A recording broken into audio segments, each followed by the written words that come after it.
Is this going to be a part of the episode, or like what do we? I mean, this is great audio content. Listen to us chug a beer. Yeah, true. All right, let's do it before then. All right, we just commemorate. These will be like the opening ceremonies for the podcast episode. We'll have to do that for once we're all like in person. We'll have like official opening ceremonies. Well, Doug's gonna win this chugging contest. Probably not. All right, I'm gonna take my headset off because it's gonna go flying backwards when I fucking down this thing. Amateur. This shit is freezing cold. Mine's all right, hurting my hand. Just count it down. 3, 2, 1, go. Some good fucking wine.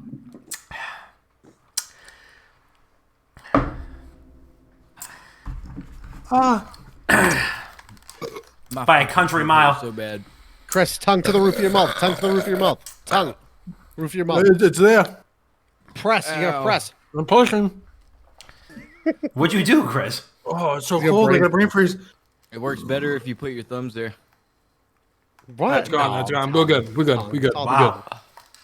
Damn. What's the matter, Rabbit? Your mama didn't teach you how to chug? I went on the bottle, first of all. Not that I'm making excuses. Told you but to it's a pour lot in the more glass so we had a level playing field. See, no, I understand that, but Here comes the excuse train. No, it's not the excuse train. I like a challenge. Okay. You know? Whoop, whoop. I like a challenge. You know, I want to challenge myself. I don't want to. Well, Frosty. It's a Mick Ultra. Yeah, it is a Mick Ultra. I'm watching my figure. I don't work out. Might as well drink. Maddie, this we're one. not chugging Shit fucking... talk me. Dude, it's all about the Mick Ultras. No, the Chick Ultras are great, dude. Delicious, No. dude. Yeah. I am fully on board for drinking 12 Michelob Ultras every fucking weekend. Okay. Oh, 100%. They are delicious. I feel like an alcoholic. Miller Lite does have less calories. Good point, Matty D. We're That's still right. waiting for them to sponsor us, though. White cans only, baby. Matty D put me on to Miller Lights. I think Matty D was actually the first one to make that decision for me. They're too hoppy. See, Miller Lite's the only beer I can say that I do not like. What? Yeah, I'm not a fan. I'll drink it, and it's good after a couple, like every beer. But the first sip of Michelob is always some delicious shit. Yeah. I do like Michelob Michelob Ultras. We want to get sponsored by Miller Lite. It's true. We do want that. I would take sponsorship. I would drink it. I'm saying I don't like it. Granted, I have 10 of them, and I'll enjoy That's it. right. That's right. You don't like it. You love it. Right, right. Miller Lite? Today's podcast brought to you by Miller Lite. I would love to say that. I would cry if we got to say that every episode. Today's podcast brought to you by Miller Lite. It's crisp. It's refreshing. It's only 1 calorie less than... 1 calorie more than Michelob Ultra. And you know what burns 1 calorie? That. So... Yeah, but you got to do that for Michelob Ultra, too. So. That was really good, though. That's a good ad read. That's what I'm saying. Clip that and send it to Miller Lite. Clip that and send it to Miller Lite right now. Everybody clip it. Everybody clip it. I was gonna say that was fantastic. You almost at that point you're basically like a baseball or football announcer or something. Brought to you by the NBA Finals are brought to you by Mick Ultra actually sponsored the NBA Finals. Yeah. Before we I'm get gonna back see to them our sponsor shit. to our game here between the Milwaukee Bucks and the Boston Celtics, we just want to remind you that the NBA Finals are brought to you by Michelob Ultra. Enjoy Back to you, Michelob Mom. Ultra responsibly. Back to you, Doug, on the baseline. All right. Is it me? Am I starting off? All right. Yes, it's you. I mean, right. I could do it if you need me to. Douglas, hold on a second. Let me Doug, give me like 2 interesting facts about you. Damn, that's Creator crazy. of Modern Warzone, correct? Mm-hmm. Yeah, Yep. there we go. That's interesting. There's one. fact. Yep. Big facts. Creator and owner of Modern Warzone on Reddit, Twitter, YouTube, as well as modernwarzone.com. We've gotten almost 2 million hits in 5 months. Legend. Other than that, I can't really give you a second interesting fact. I'm 5'7". There we go. Wow. That doesn't I pull much wouldn't weight put up- around yeah. here. I gotta let you know it doesn't pull much fucking weight around here. I'm sorry. Well, I mean, Dom's you are 5'3", actually. but I'm officially true. not the shortest guy on the show. You should see this picture of us from PAX East. We only take great pictures. We only really take just heaters for pictures together. But this one in particular, like I'm a step down, and we're like on this balcony, and Bob and Chris are like slightly higher than me anyway, and they're both 6 inches taller than me, and I look like I could go in a fucking baby Bjorn on either one of them because I'm like a half a body shorter than them in this That's picture. because you're 5'3". I'm 5'9". Okay. Oh my god. You Generous. guys are over 6-footers. Oh yeah. Yeah. Been. Yeah. Since like the 6th grade. Yeah, Bob was 5'9" when he was 3. Any hoopers? I used to. Yeah, Oh. back in the day, not I'd anymore. still score on your ass in the paint. Yeah, my I'll ass. fucking dude, if my knees could hold up, I'd dunk on you. Easy. Oh, No, you would. man. I'd get the fuck out of the way. That's not where I belong on defense. Stay at the 3-point line. Yeah, I used to play, and then the cigarette said, "No more, kid. You can't run Not anymore." in my house. Not in my house. I smoke cigarettes between games, so. Oh yeah, my coach used to say, "All right, hurry up, come on in." Yeah. I used to be in front of like that. I swear to God. Oh my And god. dudes would be like, "Come on, Chris, come on." Come on. Stop. You can't smoke indoors, Chris. We told you this last week. I'm still shocked at how good that ad read for Miller was. That was great. I mean, Wait, don't worry, we got more. has anybody clipped it and sent it to Miller yet? Or I mean, am I just saying the shit for my health here? Yeah, do it again. Do an ad read for Miller Lite, and I'll fucking clip it and I'll send it to them on Twitter. Okay, well now I'm gonna need to open up another Miller Lite because that was my whole thing. I feel like it wasn't as genuine. It's not gonna be as genuine the second time. Now I gotta drink 3 beers. I didn't even want to drink one. Fonzie from Happy Days, thank you for following. Baby Yaga, thank you for following. Bobby, is that Paul? Baba Yaga, I don't know. Did I say I that think, right? I think Baba it's Yaga? Paul. Baby Paul. Yaga, Baby I think Yoda, it's Paul Baba Yaga. Baby Yoda, It was definitely not Baby Yoda. Baby Yoda. Hold on 1 second here. I'll have to clip it after the show. All right, hold on 1 second. Just a moment, please. Your call is important to us. Can you play the Doug? Can you play the music again?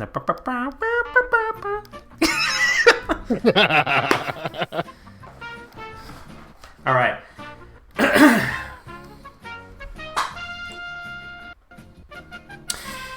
Folks, this episode of Not Another Gaming Podcast is brought to you by Miller Lite. Miller Lite started brewing in 1975 based on the ideals that the best things in life are when you can spend time together with your friends drinking a few beers, and that's what we like to do on the internet here every day.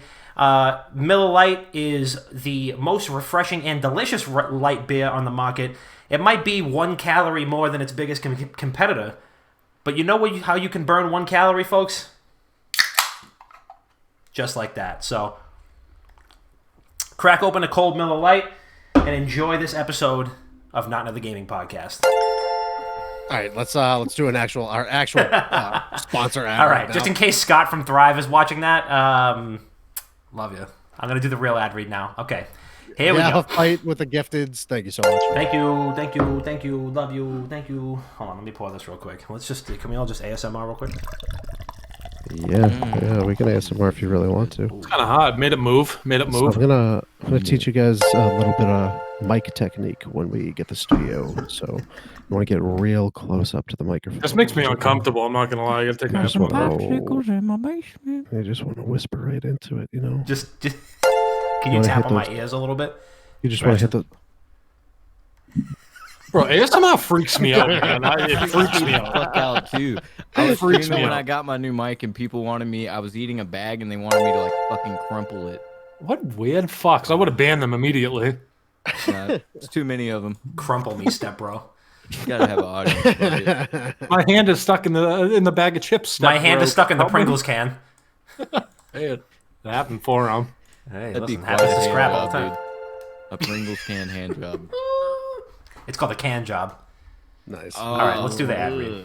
All right, here we go. Let's do the real. This is the sponsor. We're actually sponsored by. Yeah, this is the real deal Holyfield right here. Okay. The Human Torch was denied a bank loan. Okay. This episode of Not Another Gaming Podcast is brought to you by Thrive Fantasy. Thrive Fantasy is a daily fantasy sports and esports app that eliminates the countless hours of research usually involved with fantasy sports. It only focuses on the top-tier athletes that have the biggest impact on the game. Isn't that right, Bob?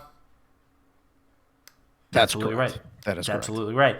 All you have to do is choose 5 out of the 10 available player props or 10 out of 20 if you start playing an NFL game to build your lineup. Each prop is assigned a fantasy value for both the over and the under based on how likely it is to hit. Hit the most props, rack up the most points, and win a share of the prize pool. It is that simple. Thrive has awarded over $1.5 million in cash prizes to date. So to start raking in your share of the dough, make sure that you go to thrivefantasy.com or download the app on the Google Play or App Store and use promo code WGG when you sign up. And if you deposit $25 or more, we are going to give you $25. You get $25 immediately. Bob, you like free money? You know what? I think I love it. Chris, you like free money? Oh, love it. I mean, imagine finding $25 in your pocket, like in your jacket before you walk outside for the weekend. That's exactly what we are going to do for you. All you got to do is get started using promo code WGG via the Thrive Fantasy app for iOS App Store or Google Play Store, or by visiting their website at thrivefantasy.com. The League World Finals are coming up this weekend. We are stoked to wake up at 6:30 in the morning and shotgun a beer and watch some people who are way better at playing video games than we are win significantly more money than we're ever going to make. And you can get a little piece of that action thanks to Thrive Fantasy. So download the app, use promo code WGG, and prop up with us today. Episode 204 of Not Another Gaming Podcast is coming directly at your forehead right now. So stay tuned. It's going to be a good one. Mwah. Yo, welcome back to Not Another Gaming Podcast. It is your boy, Papa Dom. It is episode 204 of the #1 gaming podcast on the internet. Multiple top 50 charts worldwide. Top 50 on the charts.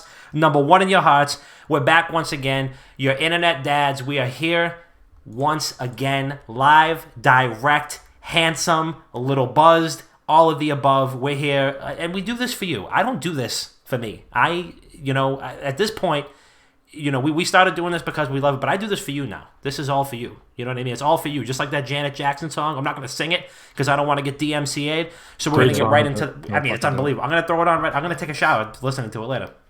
So, my first co-host, when he's not drinking booze or chuffing darts, he's keeping you up to date on all the esports and gaming news that you care about, burning his retinas out 22.5 hours a day on social media. Also, finds time to throw a crisp elbow drop on his PC desk when he's feeling angry. My man, Chris P., how are you today? What's up, man? I'm doing good. Happy to be back. I feel like I say this every week, but weeks are hectic, but it's a breath of fresh air to sit down and just rip the #1 gaming podcast on the internet. It's not even competition at this point anymore. The numbers back it up. It's great, but this is a really exciting episode for me. I'm not going to spoil it just yet because you're going to wait for that person to get introduced. But I'm doing good. It's your boy Chris P, the tallest and the lankiest. All right, absolutely. And next, you may have seen this podcast host outside your local gym decline benching 2 Chrysler Winstars. Or you might have seen him on the top of the Gears of War 2 Wingman charts. Or you might have seen him on this show predicting major industry moves before the industry movers even think of making the moves. My friend and yours, Dr. Bob, how we doing? Damn, dude, my biceps were looking good right there. Holy shit. Dude, I think I found my fucking lighting, bro. Holy shit. If that's your lighting, you better buy new fucking light bulb. Dude. I think I found my lighting. That was fucking good. There you go. I am doing good. I had a short week of work because I took a nice long weekend break, which we'll discuss in the weekend recap. Nice. But yeah, short week, bunch of work bullshit in 3 fucking days. But what are you gonna do? We're here. We're live. We're ready to throw that gaming internet knowledge right at your face. Okay. Absolutely. And that's exactly what the fuck we're going to do.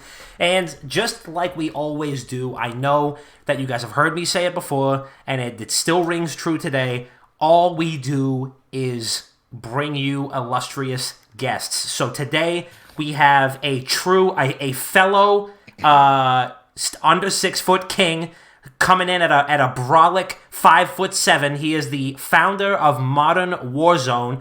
which is your home for all of your Call of Duty leaks and news, Easter eggs, all that stuff featured on Yahoo, Forbes, IGN, VentureBeat, PC Gamer. The guy has the entire Call of Duty scene in an absolute full Nelson chokehold. My man, Doug Dagnabbit, how you doing, man? Thank you so much. That was the most premium gas I've ever heard somebody. Premium. I appreciate that. Premium, unleaded. Truly appreciate that. I got you. You got to pull up to like the pump at the front of the gas station for that, and you got to like pay up front for that type of gas. You gotta have one of those fucking what's the visa that Drake and them have? The fucking platinums. You need the black card. That's like Yeah, you need the black card. Yeah, it's like a 1/4 inch thick. That was Absolutely. fucking some premium gas. I'm doing great, man. I appreciate you guys having me on. I know we've talked about it for quite a while, but I'm always down to talk about fucking video games. I get Hell yeah. sick of only getting to talk about one, so it's nice to be around to talk about others because I try to keep up with all of it. That's Besides good. League of Legends, you know, that's a whole like microcosm of the gaming community in itself. It's good because Dom and I talk about just about everything, and then Chris talks about COD and Bully. So That's true. I mean, we have a pretty good range here for when it comes to video games. Did you say bully? Bully. Yeah. Yeah, you ever play Bully. it? Like Rockstar Bully? Yeah. Yeah. What a fucking man of culture. That's one of the best games of all time, dude. Am I right? Wow. It's Wow. a great game. Chris is Really gonna is. cancel his date tomorrow and just this is it. I'm about Rockstar to was doing good This with magic GTA back in the moment. day, but Yeah. Bully is really what threw them over the top. It was a whole different concept that was just as fucking fun. Dude, I think it was before its time. I won't get too into it, but like, granted, it would like never fly nowadays. Like, people would find a way to have a problem with it. But that game was very, very well done and super fun. I think I bought it on Steam like last year too to play again. As a grown man now. It's Are like we, The Witcher 3, but it was like Oh. fucking in a school. Yeah, You know, back in then, that was as big as you could make a game was Bully. yeah, I agree. See, I love Doug. Doug, I'm moving into your house. You got an extra bedroom? Nah, you don't want to move to fucking Georgia. We're racist down here. Oh my god! Are we skating past the fact that Chris has a date tomorrow? Saturday. Oh, You got a fucking date. Oh yeah. Yeah, I'm thinking about canceling it, just because League Worlds is on, and I want to wake up at 6 o'clock and watch it with everyone, and I maybe have a couple mimosas. So I might cancel it. What time is the date? It's not. That's still up 9 in the air. a.m. Like late morning, afternoon. We're doing a lunch thing. Oh my god. Late morning, I'm not having afternoon, what I'm not time? having a fucking mimosa at 6:30 in the morning. I don't know, call it 12. Well, All right, so I'm League. I'm sorry about your agita, but I'm different. Oh my Ooh. god. You taking her to lunch? He said, "I'm different. You want to get some lunch? You want to get some brunch, baby? Yeah, You he's- wanna he's make it big. 11? He's Come on built now. different. Like He's 11 built. instead of He's 12? built out of fucking plastic and polyurethane. Filled with milk. He's built on a. He's really built different. Jesus Christ. Yeah, built like Gumby. All right, without further ado, let's get into the weekend recap. Damn, son, where'd you find this? So, Doug, since you are our guest, we're going to roll out the red carpet for you. As the segment name implies, we usually use this segment so that we can talk about our weekends. What'd you get up to last weekend? What have you been playing? Did you have any beverages? Did you spend any quality time with any quality human beings? Let us hear it. This last weekend before I was here, I was actually on a business trip working on website stuff and making sure that we could transfer everything that we have that hasn't made us hardly any money into something that makes money and that I can make a career. So I was Nice. super busy with that in Savannah. We went to downtown Savannah one of the So days, fun. went to some rooftop bars, walked on River Street. It was a good time. Dude, Savannah's so fun. I Yeah, went there you a can couple of get years fucked up ago. there. You can Oh, walk hell around with yeah. alcohol. Dude, that's the coolest thing. Like, outside of bars, right at the door, they have like cup dispensers, so you just pour your Yep. drink in and you just walk around. It's It's incredible. fucking weird during COVID, but it still functioned the same damn way. True. I didn't even think of that. But yeah, it was a blast on there. But that's huge. So one thing I just want to touch on really quick before we move on. So you were talking about your website, how it's doing really good. Yes, monetize that. We've talked about that in the past. But I don't think a lot of people understand kind of the success that you've already seen in such a short amount of time. When did you start doing Modern Warzone? I made the subreddit in January of this year, and I made the Twitter in February, the end of February, like February 23rd or something. I mean, now you're at what, 150,000 followers ish? I think we just passed 127K. I mean, earlier that's today. incredible. Yeah, it's something that I never saw happening with Twitter. The Reddit was originally what exploded, and then I made the Twitter to promote the Discord to the Reddit, and here you are. Look at it. And you've had your, so I've been following you probably, I forget the amount of followers you have, but it's been a few months, like before we even talked for the first time. I think the first time we talked was when I got a postcard in the mail for the whole Black Ops Cold War Easter egg, and I was like, oh, I see you tweeting about it, maybe you need this one. So I remember sending you a picture, but I was following you for a while, and I remember seeing that you guys would get shit out that no one knew about, and then obviously within like the kind of news and like breaking news and Easter eggs and leaks and stuff like that, time is of the essence. And you guys were always, well, you, and obviously you have a team at this point, but like back then, you guys had shit out first, and I think you guys ran into a couple issues with like getting stuff out there that wasn't supposed to be out there and stuff like that.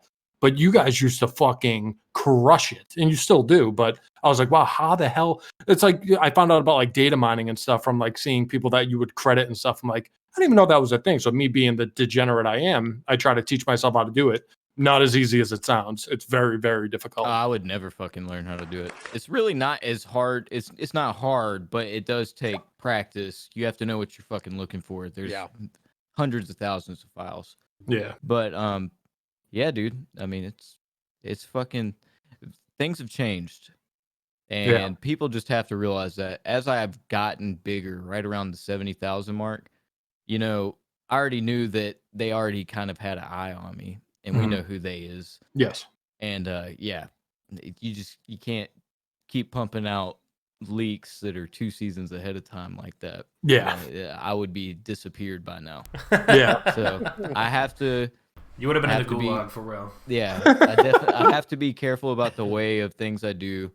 And you definitely made a great point right there about the way the content used to flow versus the way it flows now. Mm-hmm. You'll see now that I seem to piggyback on a lot of things. That's not me piggybacking. I just have to wait on somebody else to talk about some shit. And then once it's in public domain, I can talk about it. Yeah, exactly. And like if it's someone credible too, they're not going to post things that they don't think it's okay to post. Like Noah J, for instance, he's very credible within the Easter egg community. So like if he posts something, to me, that's where like the ding, ding, ding would go off. And I'd be like, okay, he posted, so I think it's okay to post. Like granted, he probably has like connections within there and stuff like that. But I'd be the same way with something that like you're on the fence. Like, should I post this? Should I not post this? I really want to get this news out. But at the same time, I've been busting my ass for 7 months. I don't want to lose this account because I was the first one to post something, you know? Yeah, exactly. It's really, it comes down to that. And at this point, trying to make it into a business, a lot of people always thought that I planned to do that, but hell no. You don't make a subreddit and think it's just going to pop off. Yeah. You just don't do it. Right. Tell me somebody else who's made a subreddit and then made a business. Not many, because you can't advertise on Reddit legally. True. Very true. If you own the fucking subreddit, you can stick your own post. I'll tell you that. That's very true. Moral of the story. Moral of the story. We need somebody in our community to create our own subreddit. Kenny, make yourself fucking useful. Get on that shit. I know. Why don't we have a subreddit for the podcast? We can share their favorite clips. You know what I mean? Like they can talk about. It's great. You know, Reddit's toxic as shit. But if you have a community that's about one thing that you focus on, you know, it'll get toxic. But most of them will be your fans. They'll defend you. Yeah, not too long ago, in a certain subreddit. So it's focused majority, primarily on esports. So I wrote something that no one was talking about. And I was like, all right, this is like news. So I posted it, and we're very different, as you could tell. So like in my blog, I had F-bombs, and like I was talking about like tickling the balls of $100,000 and stuff like that. So I posted it, and everyone was just responding like, dude, what the fuck is the matter with you? I was like, what are you talking about? And then someone chimed right in. They're like, honestly, and like in his defense, like the writer's defense, he's writing for Call of Duty. He probably nailed his target demographic. I'm like, yep, absolutely, I did, and people loved it. Yeah, but like Reddit is out a picture of like Stan Marsh with cum all over him, and everybody's like, dude, that's ridiculous. I'm like, bitch, you're playing a rated M game. Yeah. Are you really that bothered by cum? Yeah, just a little semen, dude. Grow up. Exactly, and it could have been lotion, but you never know. That's right. It's so fucking funny that you mentioned Noah though, because the moment when I really got noticed by Activision. Like I had copyright strikes hit with from the get-go. It's just how it goes. But the moment I really got noticed by them, I was live on Twitch for all that shit you're talking about. Like all the pawn takes pawn shit that led us to the reveal and then that live event in Warzone. And I was going through a 2-month-old video of me on YouTube going through the bunkers where all the Easter egg shit was. And that had been out for 2 months. And I was watching that, and I was actually in Discord with Noah J trying to help him out with solving some of the new Easter egg shit, because I've been looking at this shit for 2 months. You know, like I knew what the ciphers were. I didn't know how to fucking solve them. That's not me. Geeky pastimes for that. Yeah, he's a beast. Yeah, he's a beast. But as soon as that happened, it was like Noah wouldn't really say much of anything. And apparently he muted me to his stream within like 30 seconds of us being in the Discord call, which he's a smart man for doing so, because everything I said was shit that was pissing them off. Was that the stream that you got suspended? Banned. I was in there. Yeah, I was in there when it happened. My internet sucked at that time, so I was like, oh, must have just been my internet. So I clicked on it, and it wasn't there. So I went on Twitter, and everyone was like, "Yo, did you just get banned?" And all. Yeah, if you ever do get banned off of Twitch, by the way, you're not gonna know. You're not gonna realize it until somebody fucking tells you. Yeah. My stream still looked like it was live. The chat just fucking stopped, and I was like, "There's 892 people in here. What the fuck happened?" And then I got on Twitter, and everybody's like, "Yo, Modern Warzone just got banned." I was like, "God, fuck." Hey. But then, thankfully, one of the creators I knew got me in contact with somebody at Activision. Good. Comes with the territory, brother. I wasn't about to lose all that I had grown on Twitch for that. Like, Call of Duty leaks are great and all, but you guys can wait, you know? Yeah, if it pops absolutely. out in the public, you can follow Modern Warzone, and I'll still let you know about it. That's right. And sometimes you will get leaks from me. It just, I can't tell you about a Warzone live event. They were pretty fucking mad about that. We're going to turn you into a professional zombies Easter egg hunter. And then it's going to be me, you, Chris, Noah J going through fucking Cold War zombies Easter eggs. Nick Merckx. My God. I'm trying to get Nick in on the Easter egg scene. I did the one thing with him, and he didn't want to do the newest one, the subway one, where you can... Yeah, he don't. They were like, we'll think about doing that one. The first one was they immediately they reached out to me about doing that for a video. But Nick's so fucking popping now. Nick's an unstoppable fucking train. So I don't blame him for it. Doesn't matter what his video's about. It might get a couple more views if he does a fucking Easter egg, but he really don't give a shit about him, and I don't blame him. You can make a video screaming for 20 minutes and I'll get 1 million views. Yeah, Tim just punches a penguin. Yeah. Hey, I mean, props to them. We got to actually do something. So, I love it. we can recap. You guys want to tell? Yeah, I mean, no. Why don't you go next? Because you derailed it. Yeah, that's on me. My bad. At that No, it's Chris's bad. No, it is specifically Chris's bad. No, it's definitely. I'll wear that. To a segue.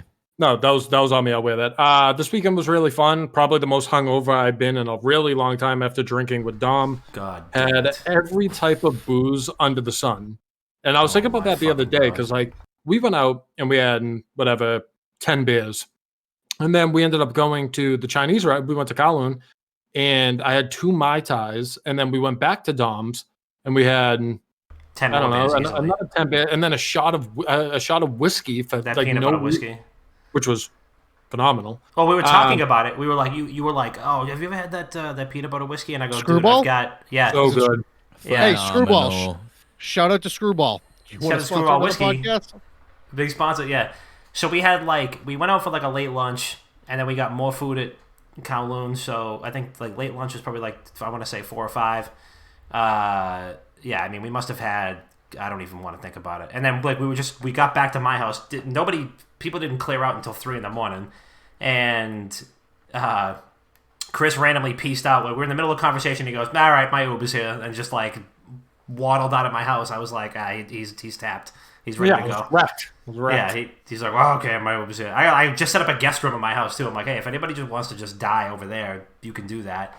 But yeah, we were like talking about Screwball whiskey, and I was like, you know what? I've got some of that in my freezer right now. It tasted like a frozen peanut butter cup. It was unbelievable. Oh, it was really good. Other than that, what was that, Saturday or Friday? That was Friday. Can't tell you.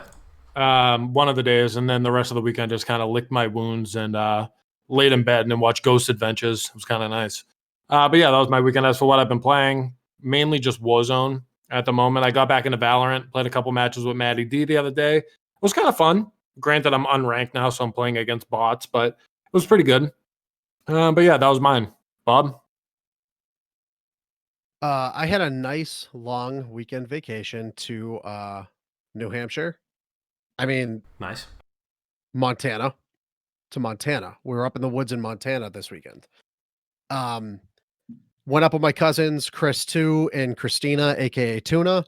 So shout out to them. We went up to their dad's cabin. We spent the weekend up there. We got hammered. We stopped at like 3 dispensaries on the way up. I got myself some nice little sleepy time edibles because my sleep schedule is fucked. Praise be. Everybody's is. we all we really did was we just chilled all weekend. We watched a bunch of comedy specials. We drank a bunch. I beat Resident Evil 3, the Resident Evil 3 remake while we were up there, and that game is very good, just not anywhere as good as Resident Evil 2 remake. It's like Resident Evil 2 remake is all the way up here. Like Resident Evil 3 remake is really good, but it's like it just can't hit that level. Outside of that, it kind of hurts me to say this, but I kind of got back into old school RuneScape. Yes. Saw you playing that. Yes. Dude, I got back into it like a year ago, and then I had to stop. It got bad again. It's crack. It is Crack. fucking crack. Nostalgia as well. Dude, if I play that game for more than a couple of hours, it's like I'm going to be on here for 8 hours straight. Like I'm going to grind this game for 8 hours straight. It's that simple. Outside of that, played a little more Counter-Strike, played some TFT, back on the TFT grind as well. I'm bouncing all over the place right now. And then hopefully this weekend we'll run some Black Ops 3 zombies. So I'm looking forward to that. Yes, I haven't dude. dude. I'm letting you know I haven't touched the Black Ops 3 zombies maps since they came out. So I gotta reteach myself this shit, but we'll get through it. Don't worry. It'll be fun. It'll be fun. I haven't even done them, so I did the They're- first one. Isn't that first map called Shadows of Evil? No, yeah, Shadows of Yes. Evil or something? Yeah, that one's I fun. did that one. That That fun. one was when the game first came out, that was quite a bitch to get my friends Dude. to convince them to do it with me. They are very intricate, and Yeah. there's a lot of steps to all of them.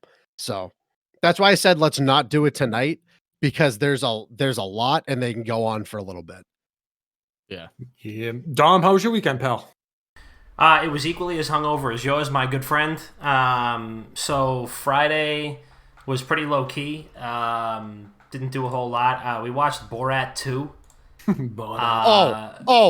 I also watched Borat 2, and I would love to hear your opinion on this, Dom. It's out? I didn't even know. So it we was out. didn't finish it. We Yeah, didn't it finish it because it just didn't have the same like touch as the first one. I didn't hate it, but it was like it was just a lot of the same.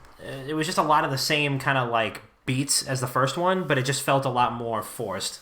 Yes. I mean, the movie was fucking gross, which is like one thing that I will say is like the movie was disgusting. Like there was just so much like I don't mind raunchiness or like, you know, physical comedy or like gross comedy or whatever, but like the movie was fucking gross. There was a lot of like shit in that movie that I was like, all right, this isn't really that funny. I just kind of don't want to watch this. I thought Maria Balakova, I think, who was his daughter, played a really funny role. I thought she was great, and I thought like, you know, Sacha Baron Cohen was awesome. You know, as usual, I think he plays that character really well. And I like how they like led into, you know, the staged like, you know, his country hated it, and he's been like in a gulag for 15 years, and now he's like making another movie. Like I thought it was all like a lot more ridiculous, but I wasn't like super crazy about it. I wasn't a huge fan. I thought it was pretty bad. I thought it was so the golden portion, like the golden parts of Borat 1 was all random shit that just happened. You know, none of it was scripted, none of it was forced. 75% of Borat 2 was scripted. Yeah. And I just it felt like it was detracting so much from like the greatness that was the first Borat movie. And I think I feel like you were mentioning that it was raunchy. I feel like they dialed it back a lot from the first one. There was a whole scene in the first one where him and his like fat fucking like partner were just sprinting naked through a hall. Hotel, dude. Yeah, in a hotel. You'll never get this. Exactly. Dude, the part on the first one when he's on the subway and he has a chicken in his briefcase, it kills me every time where it just goes on. It's like flying around. He's trying to catch it. That first movie fucking killed me. Yeah, I mean, there was some good stuff in there. There was some the like more kind of public reaction stuff was kind of funny, and I thought that like when, damn, Chug Daddy with the 2-year resub, man, love you, thank you, bro, thank you. Yeah, so I mean, there was some good stuff in there, but I thought there was a lot more that I was like, all right. Also, I won't get into it. I mean, I just like the overly political stuff. I just don't find funny. You know, I mean, Dave Chappelle said this like 4 years ago and was like, I'm not going to be doing political jokes for the next 4 years because everybody's going to be doing them and none of them are going to be funny. And I thought the most politically charged stuff in this movie wasn't that funny. And I am probably the target audience for those jokes. So, not being a fan, you know, of the people that were making fun of. So, and I still was in your chat makes a good point. He says it's hard not to have it scripted. Don't know who you could offend these days. True, very true. Sure, yeah, of course. Very different time. But the thing with Sacha Baron Cohen is normally he doesn't give a fuck about what he's doing, who he's offending, like, because he offends everybody. Like, that's just the type of actor and like entertainer that he is. He's not going to offend one person because he's not an asshole. He's going to offend everybody evenly. But I felt like this one was just so like Dom was saying, so politically charged and forced in one direction that it kind of felt like it was just a cheap shot at people when he could have just been making fun of everybody again, like in the first one. I don't know. The first one was just such a great fucking movie altogether. Did you the see second one was too forced? Was it Sacha Barracuda when he was on the when he was streamed with Dr. Lupo? That was something. Like, Lupo was not ready for that. And like, that's kind of what you're saying. Like, that's the type of person he is. He didn't hold back on there with his joke. But yeah, it's like Doug said, it's a whole different world now. But yeah, Dom, rest of the weekend, pal. Rest of the weekend, Saturday, like basically browned out with Chris, so that was fun. Had about 30 beers, 2 Mai Tais, and a shot of peanut butter whiskey, and I woke up the next day feeling like I literally walked through a fucking wood chipper. And of course, I like had a lot of yard work to catch up on, so that was not fun. Yeah, not crazy about that whole thing. But no, otherwise we're good. I got a bunch of accessories in for the new kind of like PC space that I've built up. So I'm called RGB'd out all over the fucking place, gaming, straight gaming. So that's pretty dope. But yeah, otherwise that's pretty much it. That was my whole weekend. Before we you know burn any more airtime, why don't we just get right into it? Because we were talking about I think we were talking about like getting banned and you know getting your account suspended and stuff, and there was a lot of stuff about DMCA's that's been coming down over the last couple weeks, namely a pretty fucking ridiculous event that has just taken place, I think, in the last day. Bob, you want to tell us all about that? Yeah. So for those who aren't familiar, Herman Lee was streaming on Twitch for a little bit. He is the lead guitarist for Dragon Force. So if you remember, what was it? Not Rock Band, Guitar Hero 2 had Through the Fire and the Flames on it. Like, that's basically what put that song on the map. Well, he was apparently he got banned off of Twitch.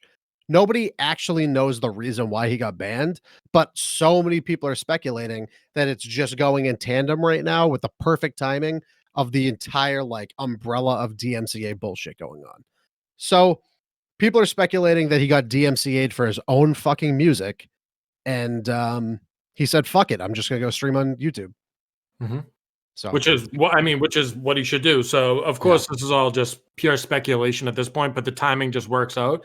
But then on the other side of the coin, people said the same thing about Doc with the time he was in when he got banned. So we never really know. But if this is a case, let's speak in the hypothetical that he got banned because of a DMCA issue with his own song. that is fucking bananas. Because I get, yes, there's more that goes up to it, right? Like you have your band and then you have your label. So if that ever happened where your label isn't allowing a song because they technically own it, they own your music, that's wild. But the whole DMCA thing as a whole, which I think this can kind of pivot into as well, it's a really shitty situation for everyone involved. I saw Soda Pop in streaming the other day, and he deleted like there was like 800,000 old clips to prevent himself from being affected by it or getting banned from it. That's your whole livelihood. It's like being a photographer, or let's make it a better example, because this has happened in the past. Say you're a YouTuber and you spend all this time building yourself up on YouTube, and out of nowhere, without any heads up, YouTube's like, hey, big DMCA issue. We just found out that fucking whatever, 500 of your videos have copyrighted music in it. So without telling you, we took it down to protect everyone involved. So there are issues with YouTube DMCA. Yes. Yeah. No, I get that. I'm just kind of comparing it to like them going in. Issues. Yeah. There's huge fucking like every time we do a live reaction video to any of like the Sony or Xbox events, like we get multiple. We don't get DMCA's, but we get violations where we can't monetize anything that we put up. Granted, we're not making money off of our fucking videos anyway, so it doesn't matter. But like every single one of them, it's Sony Interactive in this studio and that studio, just blocking like these fucking 16-second chunks of every single video. YouTube allows you to like go back and edit things so you could remove that. Like I spent weeks. I don't even think I told you guys about this, but I spent weeks going back and removing audio portions of videos so we would get rid of that restriction. You know what I'm saying? Like on our YouTube, I went back for fucking weeks to do this. And it was every single time there's any fucking audio clip, you get it. But at least YouTube allows you to go back and adjust it instead of saying, fuck you, get rid of it. Yeah.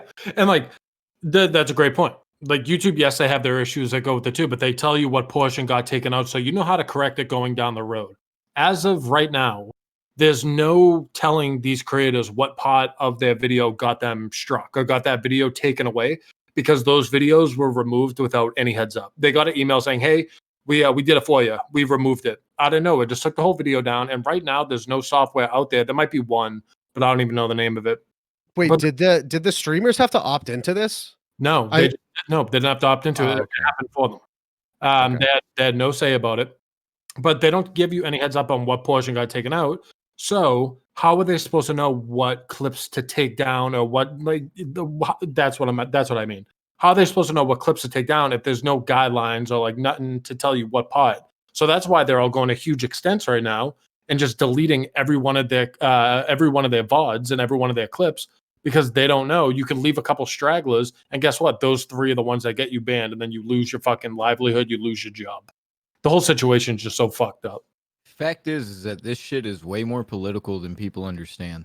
There is definitely shit going on behind the scenes in Congress and in United States law that is the reason why we still have copyright laws from the 1970s. Shit needs to be fixed. Yeah, updated at least. Yeah, updated at least, because the way copyright works right now is not proper. There is no proper about it, and there's reasons that YouTube tried to go fight it. It didn't work. Twitch is probably, I don't know what the fuck. Twitch seems to be taking the bitch route because they saw what happened to YouTube. That's exactly what they're doing. Yeah. But, you know, the main argument I see is that Twitch staff and whoever does the development for Twitch should have had a tool ready for this issue. Yeah. They've been warned multiple times. They've warned all of us multiple times.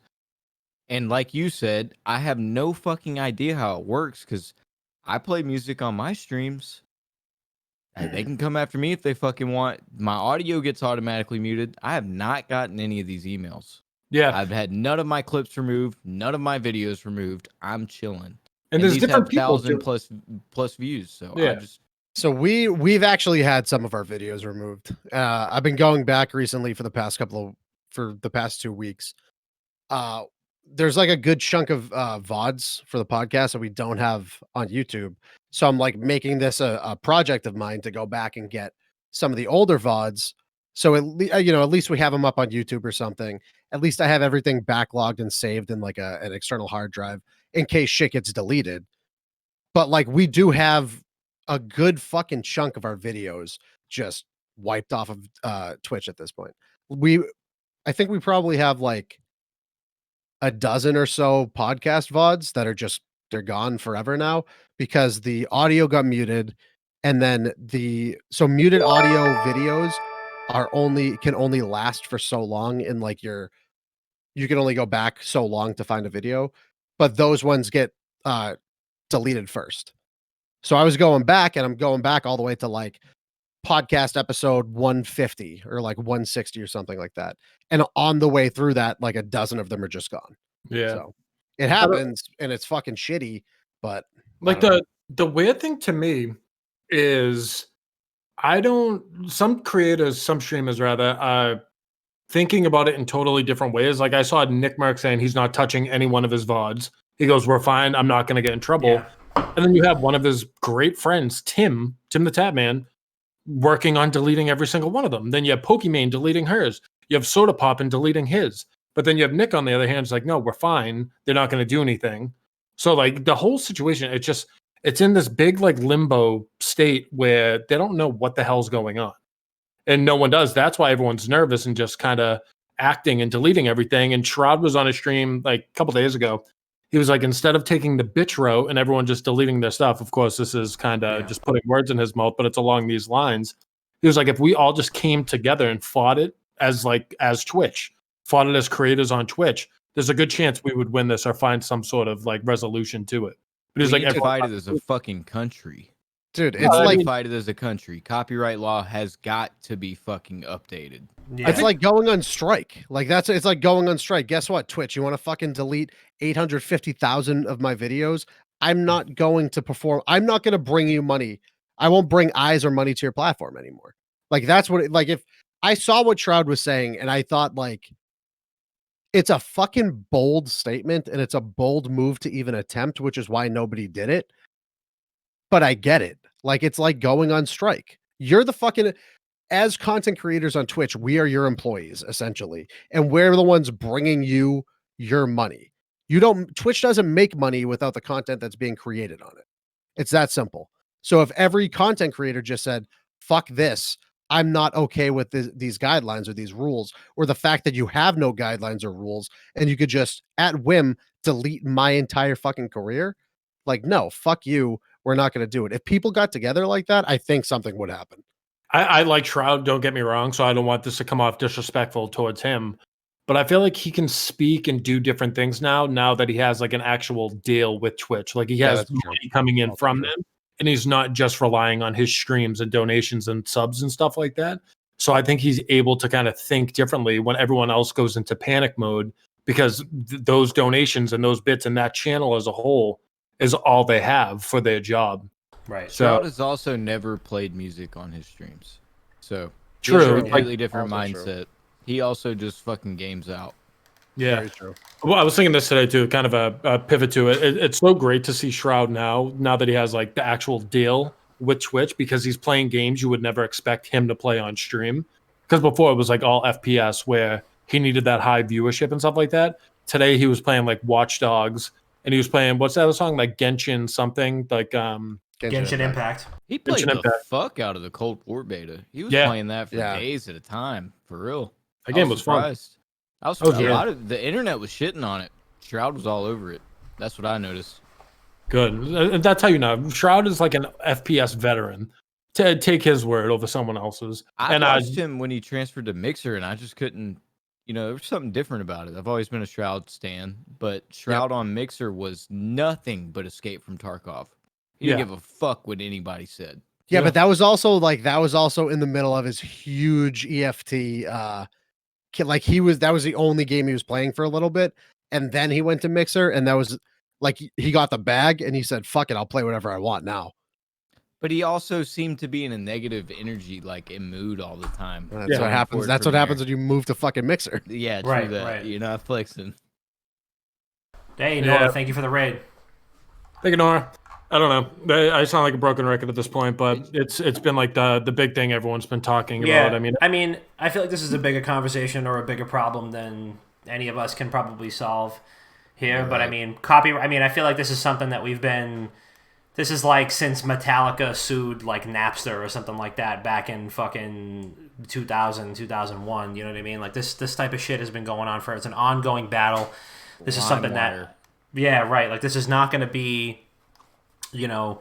I mean, this kind of stems off of the conversation that we had last week, where that fucking Dingleberry said you're gonna have to pay for. You should pay for a license to a game developer to stream their game, and like Yeah. the like ownership and you know repeated use or whatever is like always one of those things that I think is going to be just an ongoing battle, and it's I don't think that we're ever going to get a resolution that really works for everyone, but hopefully you know we get some common sense you know in the next couple of years that will hopefully change things and make it easier for you know content creators to do their jobs without having to look over their shoulder because of a dumbass fucking rule.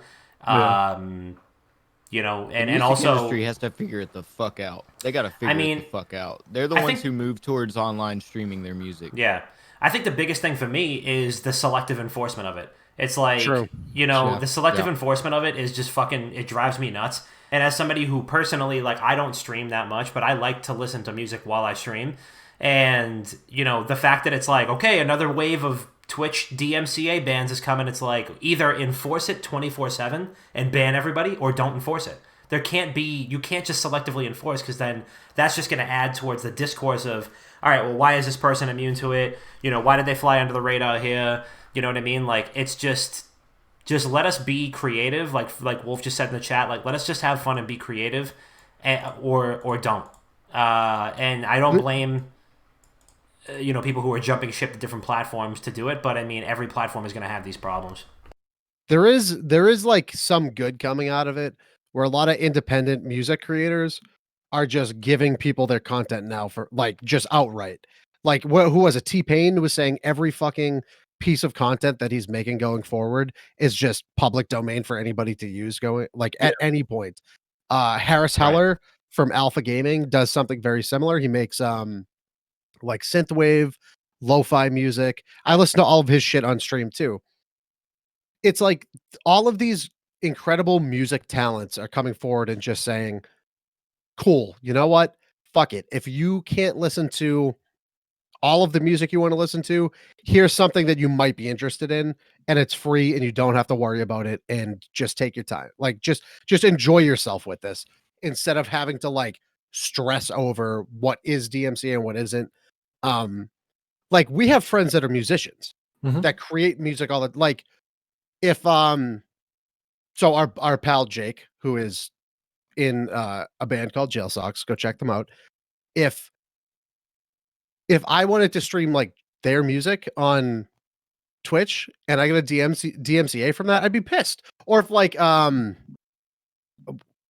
Kyle from Actor Observer was like, yeah, go ahead, play all of our music whenever you want. And then we got DMCA'd, like how fucking shitty is it? Like I'm friends with people in bands. I want to listen to their music on stream because I want other people to know about their music. Yeah. It's free advertising. Yeah, that's what I was gonna say. I learned about so many musicians just from watching someone stream, and I was just like waiting for that one person to do exclamation point song, and I get the song, and I act like I've known it forever.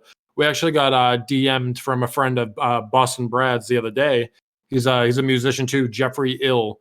He sent us a whole Spotify like playlist. There's like 100+ songs on it. He goes, feel free to play it on whatever. I make them all myself. I make the beat. I make everything. So this is a good opportunity for independent musicians to kind of slide in and let things happen. I know it's a shitty situation, but I always try to look for the silver lining on it. And I guess this is where independent musicians can really try to make a name. But yeah, I don't know, man. Genuinely don't know. One thing I will say is that somehow, some way, in the last couple minutes, all of our channel points have changed, and somebody has already redeemed them and spent 30,000 channel points to make us chug a beer. So we're gonna need to do that. So Chris, you got a beer? Joe do, pal. Always I got gotta like go to this up trash here can. though. I mean, that's fine. Do you have a toast Again, you want to make? I'm gonna casually sip my wine. There's good ships, and I don't want to blow it. Can you please say it? There are good ships, the wood ships, the ones that sail the sea, but the best ships are friendships, and may they always be. Cheers. Cheers. Some good fucking wine. Dude, I love your whatever your jacket or shirt you're wearing is, because that skull hoodie just reminds me immediately of a Pokeball. Kind of does look like a Pokeball. So it just draws my eye to it. Smart. It's more pronounced because it's being popped out by my left tit. Yeah, you get some big ass jugs. Swole, dude. Jesus Christ, give me a shake.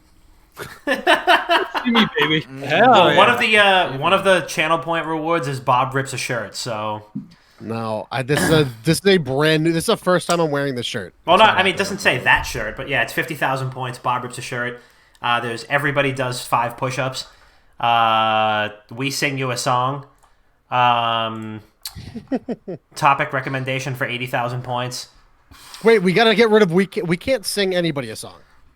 We just talked about this. Oh, true. Yeah, true. We just talked about this. 30,000 is a Chris P spelling bee. So if you spend 30,000 points, we'll make Chris P spell a word. Your word, a word of your choosing, but you have to DM us individually, DM it to so it. Chris Yeah. doesn't see it in chat. Yeah, These I don't are know if we great. don't get paid from channel points, right? No. That's no. stupid. We should. Why don't they do this with bits?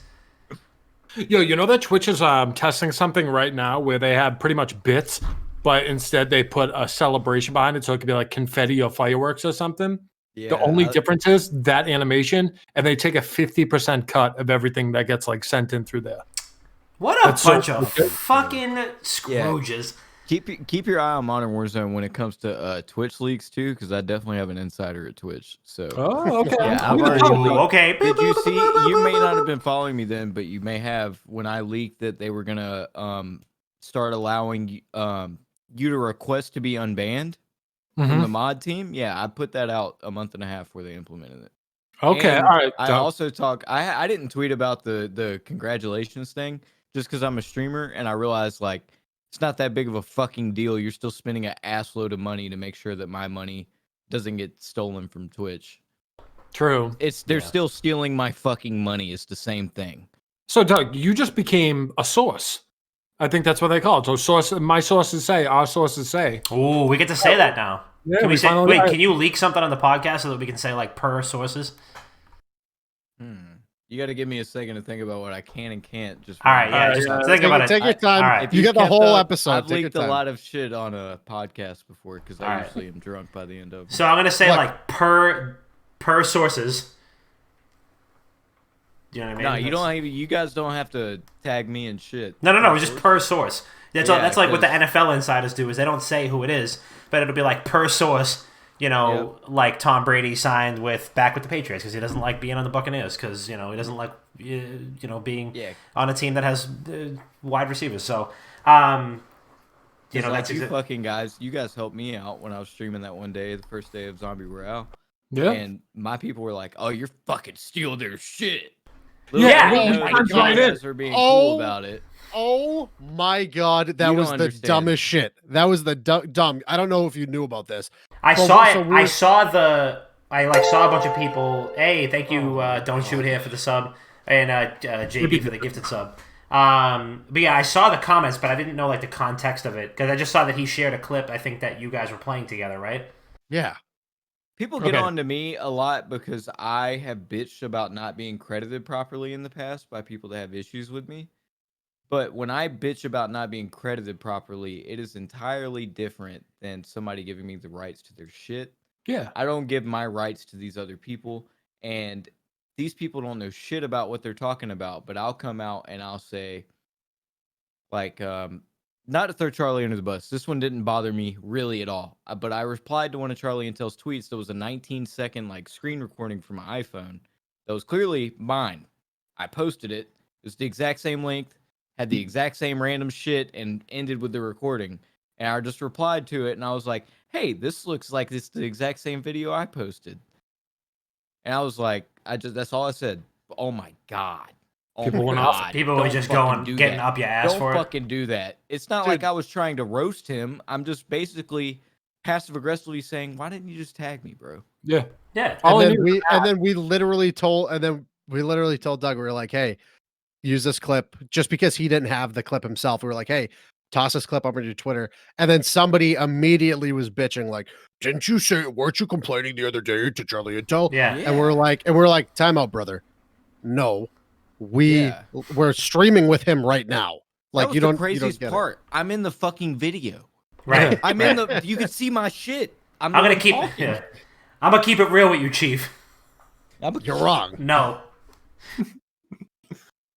Oh man, that's crazy. All right. I'm so glad that you guys started off the podcast with the DMCA shit though, because one of my closest people, the gaming revolution, goes through that shit harder than anyone I've ever fucking met, and it is nuts. He can't post shit about Call of Duty.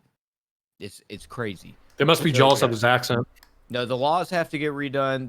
They're not jealous of shit. They're just pissed that no matter what, he's got a source. No, I was just saying he has a great accent. I watch his stuff. He's got a fucking Pringle dick. Yo, that's true. You got a big dick? I'm gonna tweet that right now. Sources say. Sources say. Hangs dong. Sources say that this kid hangs dong. Please credit Wicked Good Games. So Doug's not lying. He's gonna be fucking saucy by the end of this. That shit is funny to me, Man, dude. Just the fact that you guys are like, I'm actually talking to you and you understand, like, you saw firsthand the bullshit. Like, people, right. You don't want to get that big on the internet. These motherfuckers are crazy. Dude, I was telling you that day, like, it happens to us surprisingly frequently, like on a very frequent basis, where we're like, we'll post content and then a huge company will just make a fucking video about it. What Culture Gaming? I'm fucking calling you out again. You can suck it from the fucking back, the whole thing. Dude, 3 weeks in a row, I was making I was either writing an article, saying something on the podcast, or just saying something in Discord. And then every single day within 24 hours, What Culture Gaming would have a video up on YouTube about that exact topic. Wow. Hey, we got a fucking mole. There's a fucking mole. There's a mole in the Discord. You're gonna cut the grass real short so when we can see the say snakes. that shit happens. That shit all the time happens. Yeah. All sleeper agent. And I like to think I have pretty unique takes on things. For the most part, I have pretty unique takes. If I'm the only person on the fucking internet talking about the Thing video game, and What Culture comes out and posts why we need a new The Thing video game after I talked about it, I know what you're fucking doing. I know what you're doing. It's me. Well, look at me. The shittiest thing is, like, they see a small account that's smaller than theirs. In our case, we're definitely a small Twitter account, but I can't tell you how many times I've gotten news before pretty much everyone on the internet. Yeah, I mean, think about how many times that we've like broken things, or like we've seen it. I think like VentureBeat is like the one website that will never beat because they have like crazy insider shit, and like I usually go to them for pretty much everything, and it's like. Yeah. I'm like, how the fuck did you get this like an hour before they even thought about it? It's like insane. Jeff Grubbs was dope. Yeah, they're crazy, man. Yeah, Jeff Grubbs is fucking amazing, man. He's something else. He's definitely like an icon. I look up to Jeff Grubbs. He's a fucking animal. His Twitter following isn't big though. I don't fucking understand. I don't understand it either. He tweets about whatever he wants, bro. But at the same time, this motherfucker is ahead. He gets it, dude. He gets it. And I tweeted at him a million times. So I was like, Jeff Grubbs, you are a fucking animal, and I don't know how you do it, and I don't know how he only has I think he has less than 10,000 followers on Twitter. I want to say he's got like 7,000 or something. He's got like 37,000 or something. Give me all right. Give me 3 months. I'll get him on your podcast. Hey, clip that. Everyone, clip that. Clip that. Can we clip that? Yeah, 400,000. As per sources. Yeah. What's his name? Jeff Grubbs. As per Jeff sources, Grubbs from VentureBeat, Jeff man. Grubbs. I fucking love him, man. He. I have blogged. There have been so many times where I've posted a blog and it was like per VentureBeat, Jeff Grubbs, that animal. Here's what's happening. But I'll pick that shit up 15 seconds later before IGN, Kotaku, and all the other shit bums get it. So, listen, I'm coming for your motherfucking neck. Kotaku is too busy stitching their own masks that they have to sell. Are we doing this? This is the episode. This is the episode. I'm getting another bit. This is the episode. Am I missing this inside joke? No. Get Bob. So there's like so everybody else likes to shy away from calling out other websites that jack our shit and other websites that do like stupid fucking shit in general. I got no fucking problem saying what websites do it and My which websites. man. I don't fucking care. What are you gonna do? Bitch at me? Go ahead, write another fucking. What are you gonna make do? more fucking masks. What are you gonna do? Get us fired from Fuck this you, thing that Cod we're not getting Tracker. paid to do? Fuck you, Cod Tracker. I fucking hate you. His name's Ethan, and his name on No, don't Reddit talk, is don't talk, you don't talk. // lacking. a Don't good dox name. people. Don't dox people on a podcast. Don't talk to people. No, I don't know his last name. I Alright, just know okay. that he's, Okay, he's good. their head writer. But yeah, no. And fuck JB that goes, guy. Doug. I'm banned from every subreddit revolving around Call of Duty this developer What is- supported, and I have been for like 4 or 5 months because this guy, What's COD who's Tracker? the lead writer for COD Tracker, is also the head mod of the subreddits. Ah, He that makes fucking hates me. COD I mean, Tracker. you're not a hittable guy, Doug. So I don't know why. No, Call I'm of Duty definitely hateable. Tracker. I have some hot takes, but he's mad because when I had a DM conversation with him asking to be unbanned months after I got successful, it was that all I care about is making money, and that's wrong. No, but you're in Suck my you're dick, reporting bitch. news. Learn how to be a fucking grown man. Make some money. Quit being a Reddit Wait, mod. get your Go money make up, some not your fucking funny money. up. Get your money Go up, make not your some funny fucking up. money. Quit looking at 500,000 posts a day and removing 499.8 thousand of them. Like, Is this Jesus it? Christ. Is it Doug, I COD, like you. COD Tracker on Twitter? Yeah, I'm All right, blocked. this is what I'm about to do right here. Watch, ready? All right, just in solidarity, right there, blocked. See you later. See ya. I stand with Doug. See Y'all ya. doing it? Fine. See ya. That's All right, it. now we all gonna block Otaku. All right, who's up next? Dude, I'll block him right now. Hold on. Solidarity. There's and there's a Fuck handful you. of people. There's actually a handful of people that I really like that write for them, and I just They're all leaving. Dom, they're all leaving. I They're know. all No, I know. There's just so many people that I really do like. I mean, not so many, but I can count on one hand them all. that I really like and I really respect. Get them on the podcast. But yeah, anyway, let's get back to. We'll get back to the good. We'll get back to the good stuff. Look at that. There you go, Doug. That's it. Get the guillotine out. Just that's it. Lost a good one today, boys. That's it. Douglas, That was on Modern Warzone 2, by the way. we're going. We're going Oh, on. you we're- mentioned me too. Fuck That's me. it. Believe me, we were about to go on a blocking spree earlier today. The three of us were talking about Oh yeah, that we came plenty close of to that. plenty of accounts that have gotten a free ride for too long. They harvest a little too much. That's all we can say. Slow ride, take it All right, what else we got, easy. Tom? All right, here's what we Yeah. got. Next up, we're going to talk about a little, some issues that are going on in the game industry right now. We get a couple of big games that have been pushed back, and then pushed back again, and then pushed back some other time. They're losing people. Maddie said I got DMCA for that. They're losing members of their staff. They are losing timelines, And so I feel like, let me just say this. I feel like one of the biggest, so you know me, there's nothing I like more than discourse on Twitter, right? Like just people just farting in wine glasses and just... Bob, do the sniffing noise. Do the sniffing noise. Gross. Your fucking throat just filled up with phlegm. He's the only one I can know that could do like it's like that's it. Pig. I've had 4 fucking nose surgeries. In my life. Of course I can do this. So this is the thing, is that this is what, so I said this the other day, and I said that there is nothing that entertains me more than seeing games journalists argue with other games journalists about how games developers should run their studios. And it's like the biggest ongoing fucking discourse on Twitter, and it's just like, well, these people, like they don't even let the people that work at the development studio tell their own story. They just go, well, clearly they're burnt out and they're tired and they want to go home to their families. And some of them are like, actually, I kind of want to finish Cyberpunk because it's going to be the best game of this console generation. And I really, I'm getting paid for all of these hours. I'm not getting paid. So like shit like that makes me shit like that drives me up a wall. And it's not even actually not just one person. There is one person who is a bigger culprit than most, but then everybody piles on and just into the wine glass and then it's just like, oh, well, actually, this is how they should run their studio because if you think about it this way, and it's just like, you don't work there. You don't know. Sure, burnout is a terrible thing, and it is something that a lot of game studios face more often than not. Yes, Doug, fucking the echo chamber is just insane, and people go, yeah, that's absolutely right. They should change the way they do their business because, and guess what? You're going to be the first person that has an article about that, so in reality, it's all about your clicks and your ad revenue and not about, you're not the one that's helping them find a new job. You're not helping these developers get out of an abusive situation.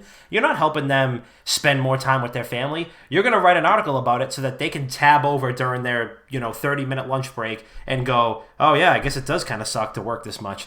But guess what? Like, we're going to get paid from this studio, not from you. You're not some... I'm sorry, I'm on a tangent right now. No. This is the episode, Dom. Go. That's it. Go. Bob's been waiting for this. For real. I'm just saying, just stop. This is the thing, right? The fake, the disingenuous bile that comes out of people's mouths when they fake care about things is the biggest cancer on the internet. And I don't use that word lightly, but it is the biggest cancer on the internet is people being disingenuous and fake caring about shit in general as an umbrella. It's just Jess goes, let it out, sweetie. I'm trying. It's just the fake caring, the disingenuous, standard bearing for something that you have nothing to do with, and the games industry shit is the stuff that drives me up a wall because you're not involved. Like, you're not there. You don't like you might have done a couple interviews with a couple disgruntled employees, but you're not there. You're not in the studio. There's people that are trying to make a living and they're doing their thing. And sure, there's probably plenty of people that are unhappy and they will air that out as long as the day is there. But to make your living off of jumping down developers and publishers' throats because you think you know how bad it is, but in reality you have no fucking clue, you're just as bad as them. Because it's like war profiteering is the only thing that I can think of. I'm sure there's a better analogy, but it's like, oh man, like, I wrote all these articles about how bad it is that, X thing happens in the world, and I'm going to continue writing the same kind of clickbaity things with not a whole lot of substance because I'm going to make money off of it. That's why you have a job. That's why you've sold books. That's why people go to you. And then in the meantime, you have developers and publishers and studio heads who are like, this is not the way it is. This is not the way it is. Like, come talk to me. And, we don't have the verified badges. I'm not going to have Corey Balrog in my mentions going, hey, let me jump on the podcast and defend myself. Not yet. But I'm just saying, like, there's a lot more of a human element that's missing right now. And I don't think it's ever been about people. It's never been about, like, these people. Like, the fake, genuine articles that are like, oh, these people that are working 90 hours a week or whatever. Like, there's lots of people. I hate to tell you, I really hate to tell you, but there's lots of people that are working 80, 90 hours a week right now. And they're doing some pretty, and I'm just saying, this grueling work. There are people in game development studios. There are people in labor unions. There are people that work in kitchens. There are people that work custodial services that are working 70, 80, 90 hours a week. And it's all bad, right? You should only work, hey, listen, we had fucking unions that gave us 40-hour work weeks. And that's why this is a tradition. And I'll shout out to all the union people out there. You know what I mean? But I'm just saying, like, don't regurgitate something on the internet that people are going to consume that just shits all over somebody else's career and what they're doing, and just assuming that they're unhappy because that's going to further your own agenda and further your own career. You're trying to make your star rise by bringing somebody else down, and that's disgusting to me. Yeah. You ever hear the saying, don't worry about what's in my cup? Don't worry about what's in my cup. Exactly. Worry about your own cup. I never count somebody else's money. I'll never count somebody else's work hours, and I'll never worry about what somebody else is doing. Like, there's a running joke on one of my other favorite podcasts that's like, it's like a running joke where, like, you don't talk about another man's job. You know what I mean? Like, and I think it was came from like a football coach who was like, I don't want to talk about another man's job. Like, see if they're running their team correctly. I'm sure that these guys are going to get paid correctly. I'm sure that these guys are going to get, compensated. I'm sure the guys and girls, everybody that works for these development studios. And who knows? Maybe I'm just kind of like I'm ranting at this point, but it just drives me nuts to see somebody like further their own agenda and further their own career by shitting on the way somebody does business and not really helping those in need. It's like, yes, you're shedding a light on something that might be a not ideal situation, but you're not getting them a new job. Do you care that much? If this is your second book and your 90th blog about how bad this is, do you care that much? They just like hearing their own voice. Doug, you were going to say something? I'm sorry. Yeah, no, you're right. I was going to tell you, keep fucking ranting, because you have a great point. And this is something I haven't jumped in with Modern Warzone, because I know the people you're talking about. I know the people we're speculating about. And that you're right. And a lot of people have gotten on to me about the same thing. Is starting something you're disingenuous about or that you don't plan to do shit about. You know what I'm saying? Like, right. I did the end COD racism thing, and I pushed for that as hard as I could for about 2 weeks. And I will push for it. I was losing followers. I was gaining followers. It was a crazy time. But I truly believed in what I was doing. But the thing with this, I almost keep saying his fucking name. I need to stop doing that. Think about what these fucking devs do. Yeah, you go ahead. You got it. Oh, you're talking about Jason Schreier? Jason Schreier. And I've read his pieces, and I think he does great work. But he does. No, he's one particular he's subject, very he has very chosen articulate. to die on this hill. He has chosen that this is either he dies on it or he wins this. And he hasn't done that about a lot of other big subjects. But think about what these... Go ahead. I was going to say, I think he's like a great writer. I think he's very articulate in everything that he does. I think he's very meticulous, too, in everything that he works on. But I feel like he focuses so heavily on crunch. Why? Like, what the fuck does it matter? I work in a fucking hospital.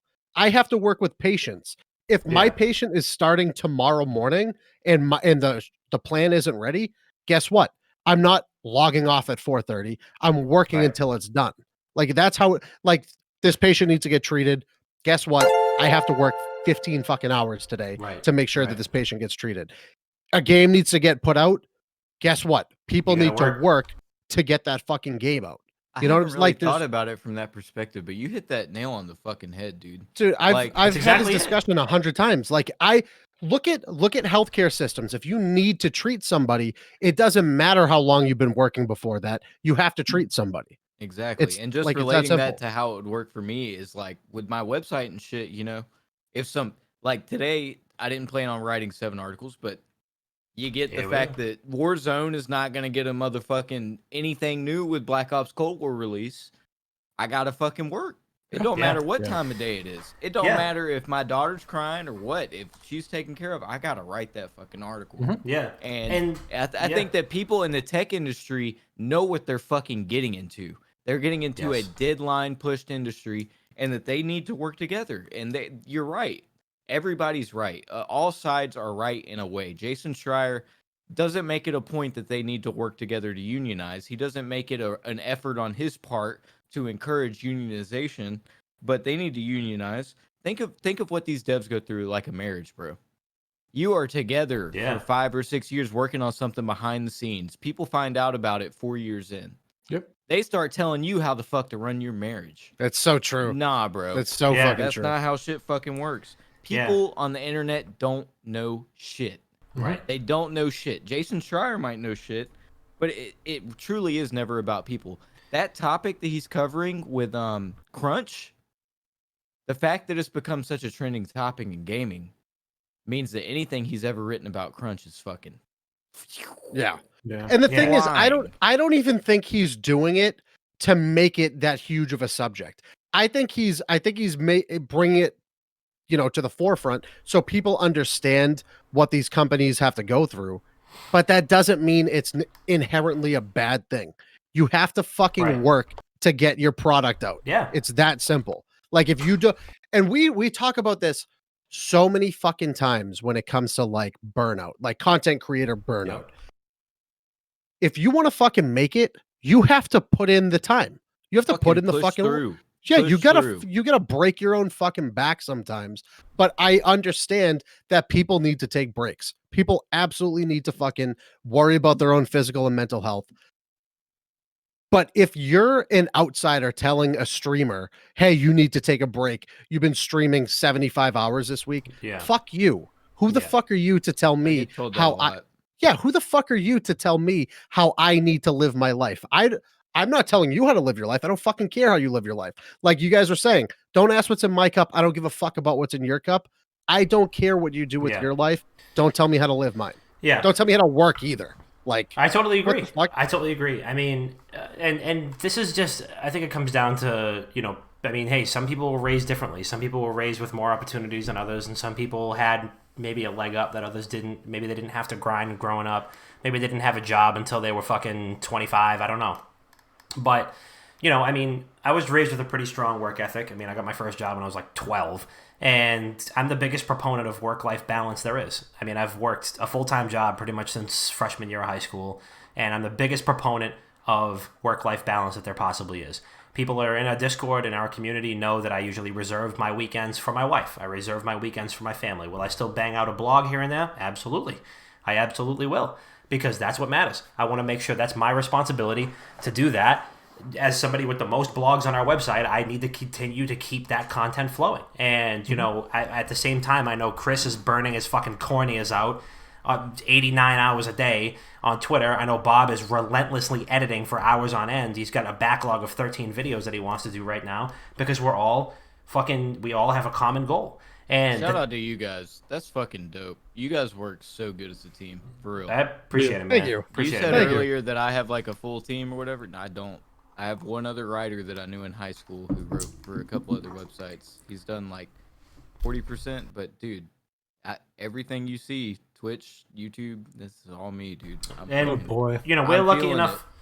I appreciate it, man. We're lucky enough that we have a lot of like community members who just same as us, like want to be like a part of the game. They want to just like they want to write for the love of the game. Like I started blogging the first PAX that I ever worked at, which was like 2011. Or something like that, just blogging for another website, Rebel Gaming. Shout out to them, who gave me a lot of the connections and like the legs up that I needed to look semi-legitimate, so that when we started Wicked Good Gaming, it was like, oh yeah, I remember this guy. Like we could do that. Like PAX remembered me, and we got media passes first year that we were there. And we like work-life balance is so fucking important. You need to do that. If you have a family, friends, whatever, you need to spend time with them, and this goes for developers, this goes for electricians, this goes for teachers, this goes for hospital workers, this goes for anybody. We know plenty of Bob works in a hospital. One of my closest friends, she works at a hospital as well, and she's a nurse, and she works insane hours, especially over the last year, has probably never been more exhausted in her life, and still, is able to find that time to, find that balance. And I think when you have this content that is exclusively focused on how medieval like a setup might be in a game studio, and granted, none of us work in game studios, so we don't know, and it sure as hell could be. It could. But I'm not going to pretend to know. That's the. But I'm not going to pretend to know exactly it. And there might be, I've worked in sales roles where I've had to stay at the office until, let's say, work got out of 5. I was there until 1:30 in the morning, hunting down somebody on the West Coast time to bring a deal in so I could hit a paycheck and actually keep my lights on and pay my rent that day. Mm-hmm. And that's what happens. Chris works in a pseudo sales role too, and he's probably had to stay glued to his phone until he fucking passed out to make sure that a contract came through so that they could sign it and that he could make rent. Bob, same exact thing. He was just saying, this is a part of life. And I think that there's a lot of, and granted, please do not fucking work yourself to the point where you are, where this is not something that you want to do. Mentally ill. And you're yes. Do not get yourself to that point. And this is what happens. This gets misconstrued every single time. I think Jake Lucky said this, and up until a couple months ago, I didn't know. Shoot out. He got shoot out for what he said. And we brought this up a couple episodes ago, and before this, I didn't know who Jake Lucky was from a hole in the wall, because I'm not as tapped in with content creators or social media people or whatever. But Jake Lucky, host of Esports Talk, said basically you have to live and die by the stuff. You have to put in the hours. You're going to drive yourself nuts, and you have to love doing it. And that is a specific type of work ethic that cannot be understated. That you need to have that. And you can't have somebody jumping all over you saying, no, you don't need that, it's okay, take a break, because you do. You do. You have to want to drive yourself absolutely fucking batshit insane to get what you want. Because if you don't, guess what? Somebody else right behind you is going to do that, and they're going to fucking blow past you to get to where you want to get at. He is not fucking lying in any way. No, you go ahead. I was going to say, in any industry, there's already someone more established than you. Let's talk about video games, for instance. I mean, that's what we're here for, right? That's our company. We're small. We're small fish in the pond right now. The only way for us to outdo someone bigger is to, 1, love what we do, 2, be on top of everything, and 3, outwork any motherfucker in this industry. That's why I also think there's a 4th point too. There's a lot more points. But you gotta be and I say this every fucking time this comes up. Entertaining. You need entertaining, 1, authentic, but you have to be unique and genuine and relatable. And relatable, absolutely. Yeah. And there's so many people in our fucking industry. Genuine is the relatable. number one that people don't think about. But if you see a YouTuber who gets proved to be disingenuous, their fucking career tanks. Yeah. But what I mean by the whole thing is, like, I don't care what company is, right? Of course, there are companies within our industry that are absolute powerhouses. Something comes out, there's something up about it. Shout out Dexerto. They're on the ball with fucking everything, and there's a blog written within fucking 3 minutes of it happening. But the only way for us to kind of build in what we want to do, and I know me personally, I have such a chip on my shoulder that we've been like looked down upon in the past. 100%. People haven't given us the time of day because we don't have this following and shit like that. So guess what, you prick? I'm going to outwork you. Guess what? There's a new update in Call of Duty. I'm staying up until fucking 3 a.m. when it's installed. Then I'm going to get the opening cinematic out before any company has the chance to. Because guess what? You can't look past it. I'll throw the hashtags on it. You're going to see mine first. Thank you for the credit. Thank you for the clicks. Thank you for the follows. Because guess what? I give a fuck. We're not at the point yet where we have a huge following and I can take a week off. Again, like I'll post something when I feel like it. I'll like, oh, this news came out 8 hours ago. I'll post it now. You know, no big deal. No, I miss out on it in an hour. That's old news at that point. I don't care. I'm moving on to the next thing. I'm trying to outwork any motherfucker in this industry. And I think with what we have, and of course, work-life balance is super important. I know that's kind of like the preface of this whole thing. Something I'm working on. I have a normal job and I fucking live and breathe this. I see potential in what we have, and I'm not going to give it up for being lazy. You're fucking killing it. You're the social media guy, right? Yeah, I do. I do every social media. You're fucking, dude. I do. You know, I do social media. You're fucking killing it. To work a full-time job and do what you do. I started while working a full-time job. It's just, I don't know. It's just not to do what I specifically do. It's not fucking possible. Yeah. Not fucking possible. With me, like, I have the luxury, I guess, that I'll have downtime. But I've had times when news is broken when I was on the highway and I pulled over to like try to get it up before anyone else. I have my laptop with me at all times. If something happens, I'm notorious for pulling over and blogging something, so I have it up. Like I'm for real. Shit at work and almost got fired so I could fucking talk about the Bunker 10 Easter egg, like Bunker 11. Excuse me. Like, dude, it just. People don't understand. My boss didn't understand, and the boss was somebody I've known a long time. He believed in me and gave me this crazy, amazing job out of nowhere. People don't understand. People don't understand. People just will not get it until you try to grind content or you try to grind the internet. Mm-hmm. Grinding the internet is a full-time motherfucking job. That's right. I agree. I mean, this is like to the point where, and I think we have had a point where we have a really good, I mean, I think only up until, honestly, God, like a year ago, like our video content was fucking non-existent. And Bob was like, we got to start uploading this stuff. We got to start uploading stuff. I will spearhead this. And I think, you know, for me, for my thing, and I was like, you know, I don't really want to stream as much. Like, I want to keep the blogs going. And, you know, Chris is like, I came up with these, I think I've got a good rhythm with Instagram and Twitter. And, you know, there's this TikTok thing that like teenagers are dancing on that we're going to have to figure out. And, you know, just start, and we all just kind of like naturally gravitated into this thing. This is like, at this point, like I lived with my wife for like 6 years. And at this point, like if I were to tell her, hey, did you like unload the dishwasher? Like I would get fucking snapped at. But like we have actually things that we just gravitate towards. There's certain things that I do and there's certain things that she does. And we don't call it out to each other because we have a mutual understanding of what each other person has to do. And we will contribute and help other people and help each other if we feel like that would make their lives easier. And that's exactly what we do here is we have a great rhythm off of what we do, and we'll always feed off of what the other one is doing to continue each branch of content. None of us were like from the outset, I'm going to be the head of video, I'm going to be the head of blogging, I'm going to be the head of social media. But this just happens to be what we all like doing, what we all are gravitate towards naturally, what we know how to do, and what we know that we can do consistently.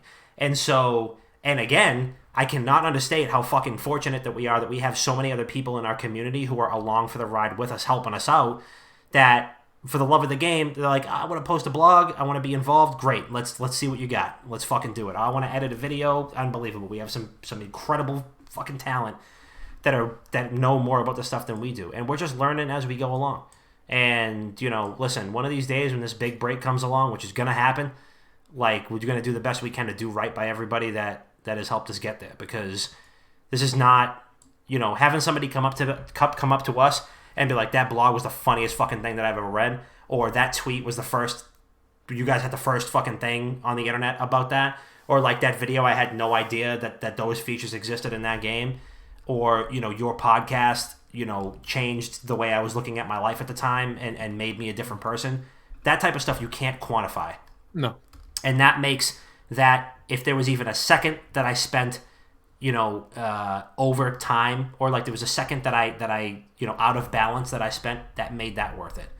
Mm-hmm. So and then that's it.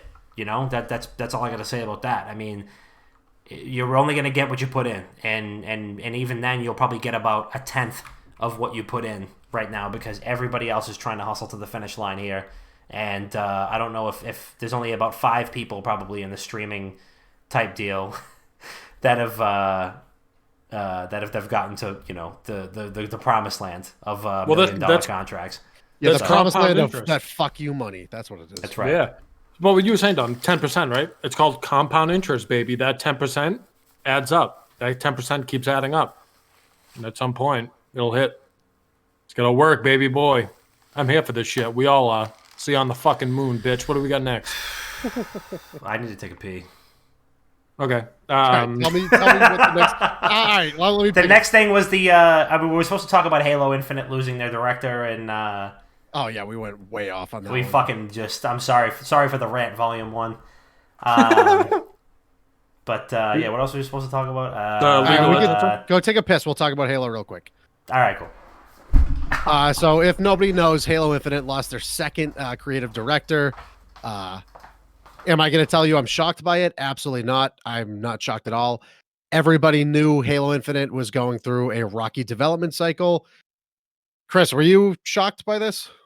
No, I don't. I'm not really huge into the Halo world, so I don't follow it too much. But according to what you and Dom said, it was coming. I guess it was definitely seen from the distance. Yeah. Is that true? Is that true? Yeah, it's one of those things. Like you could tell a video game is going through hell, like development hell. Oh, I mean, you could tell when the game was announced, basically, because they didn't show anything. They just gave us a logo, and then they said next gen consoles. But a lot of people are making jokes that this is going to be like Reg is making a joke that this is going to be the next Duke Nukem Forever. And my response was, no, Duke Nukem came out. Halo Infinite's not coming out anytime soon. So I don't like it. I'm not surprised that they lost their second creative director. I think the game gets even further delayed at this point, just like Cyberpunk. Mm-hmm. There's Yeah, nothing I don't wrong know. with it. We've talked about delays, man, and like I stand by what I say. I don't care how much time you need. Get it out. And like the one big thing with Cyberpunk is, I know this is kind of like, you said Cyberpunk, so I'm going to go with it.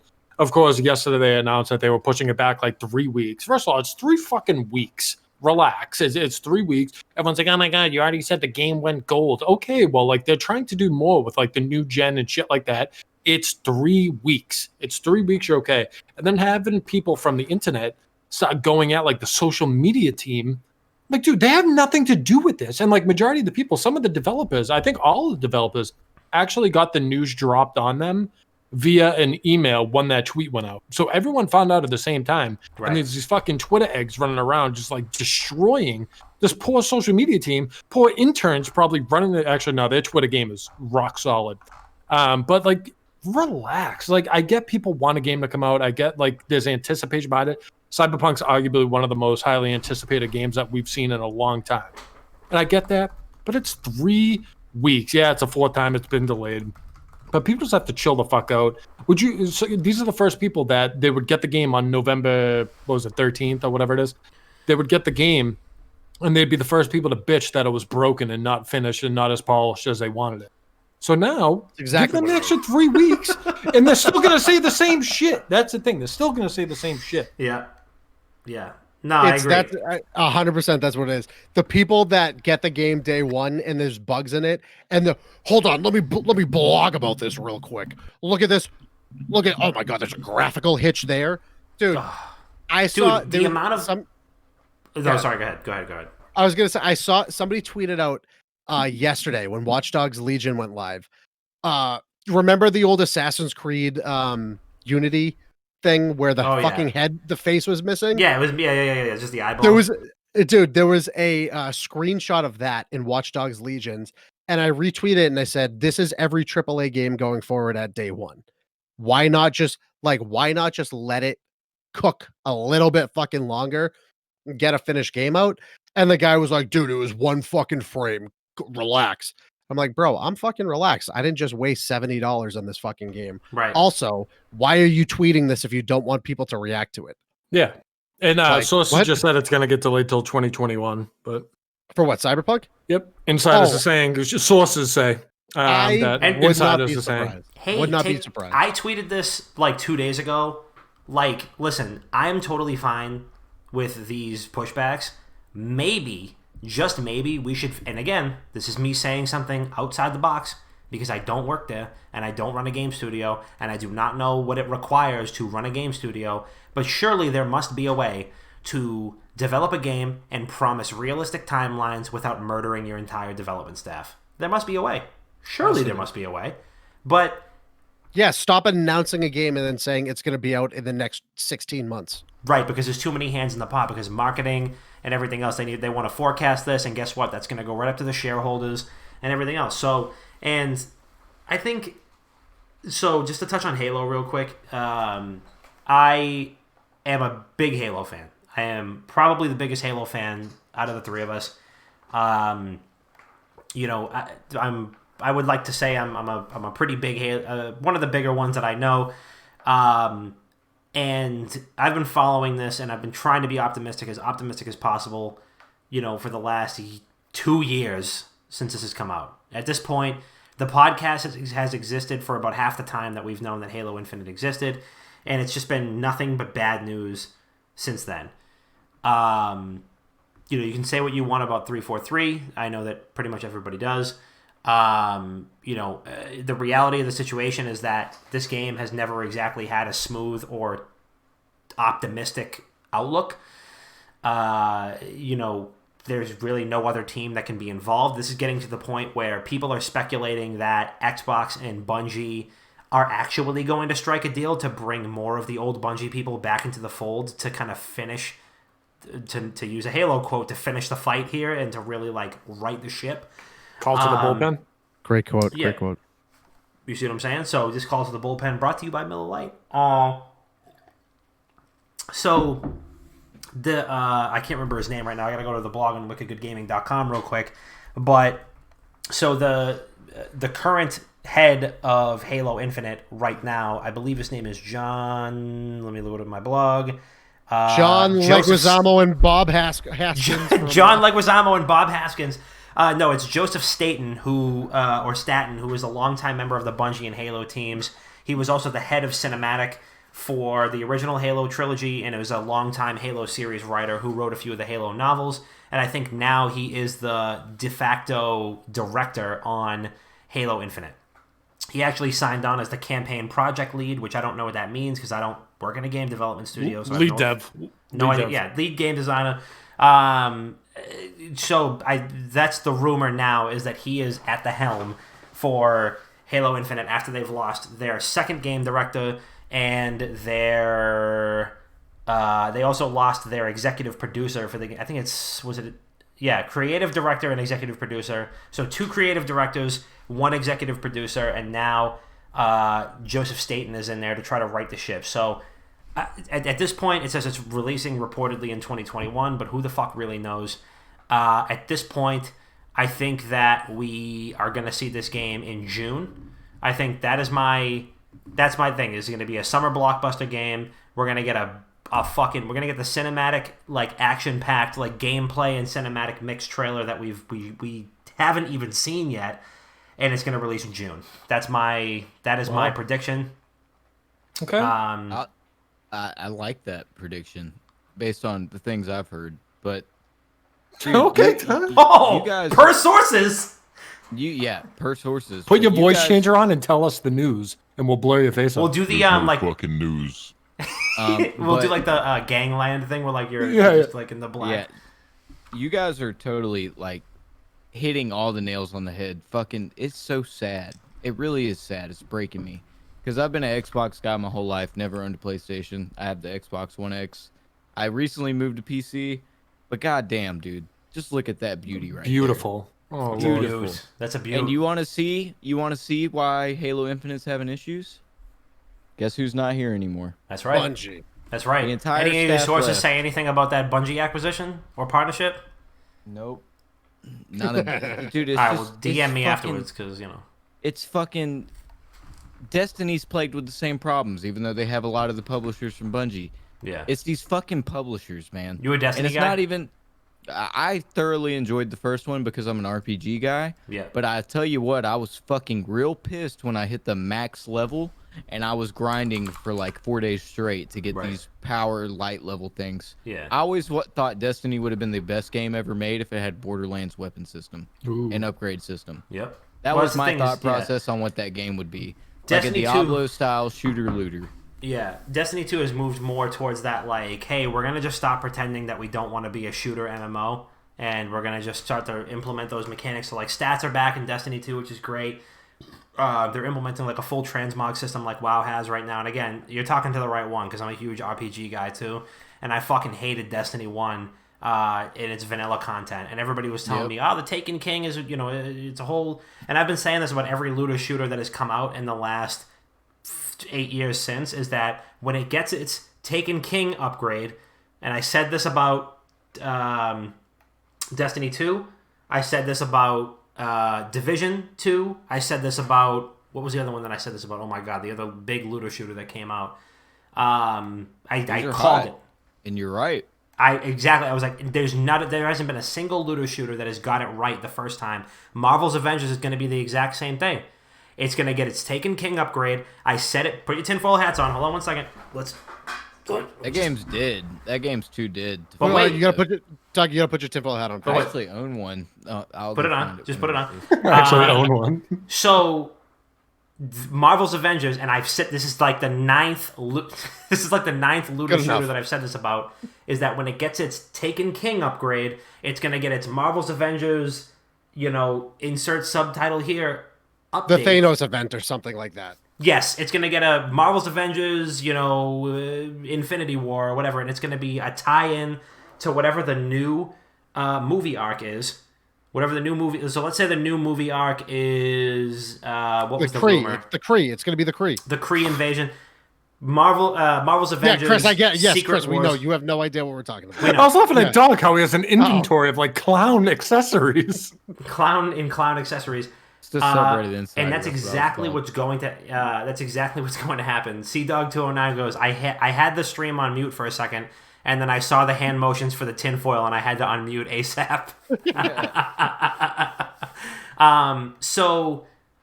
This is the thing, is they're going to get their Taken King upgrade, and it's going to be great. And this is exactly what I said about every other looter shooter that's come out. Borderlands 3 actually still suffering from a lot of the same stuff because the story was stale and there wasn't enough content to go around. Marvel's Avengers getting the same exact criticism, and they're going to fix it. They are going to fix it. And it's going to be fantastic. And people are going to be like, wow, this is great. I got this for free. I got it for free with my PC. Hey, remember when I called it in January? You did. That Avengers You was did, a and you said it lot was going to fucking fall hard. flat on its face, and it did. And I'll tell you something. I have about They 10 can't hours in the save game it. right now. I think there's a possibility that they can save it. I think they can. Dom's right. I think Dom's right.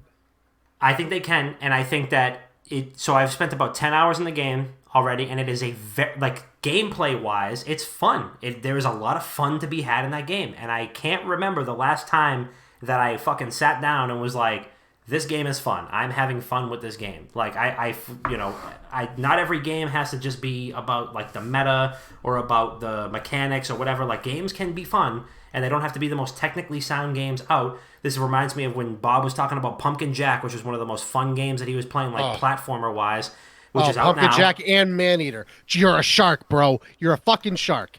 It's just a fun game where you play as a fucking shark, and you know what? That's exactly what I'm doing with Marvel's Avengers. I'm flying around as Iron Man, and I'm fucking blasting people out of the sky, and I'm having fun with this game. And I hope that there's lots of content at the end. Apparently there's not, but they'll fix it. They're gonna fix it, and it's gonna go well. I would be shocked. I will eat this. I will eat my mouse.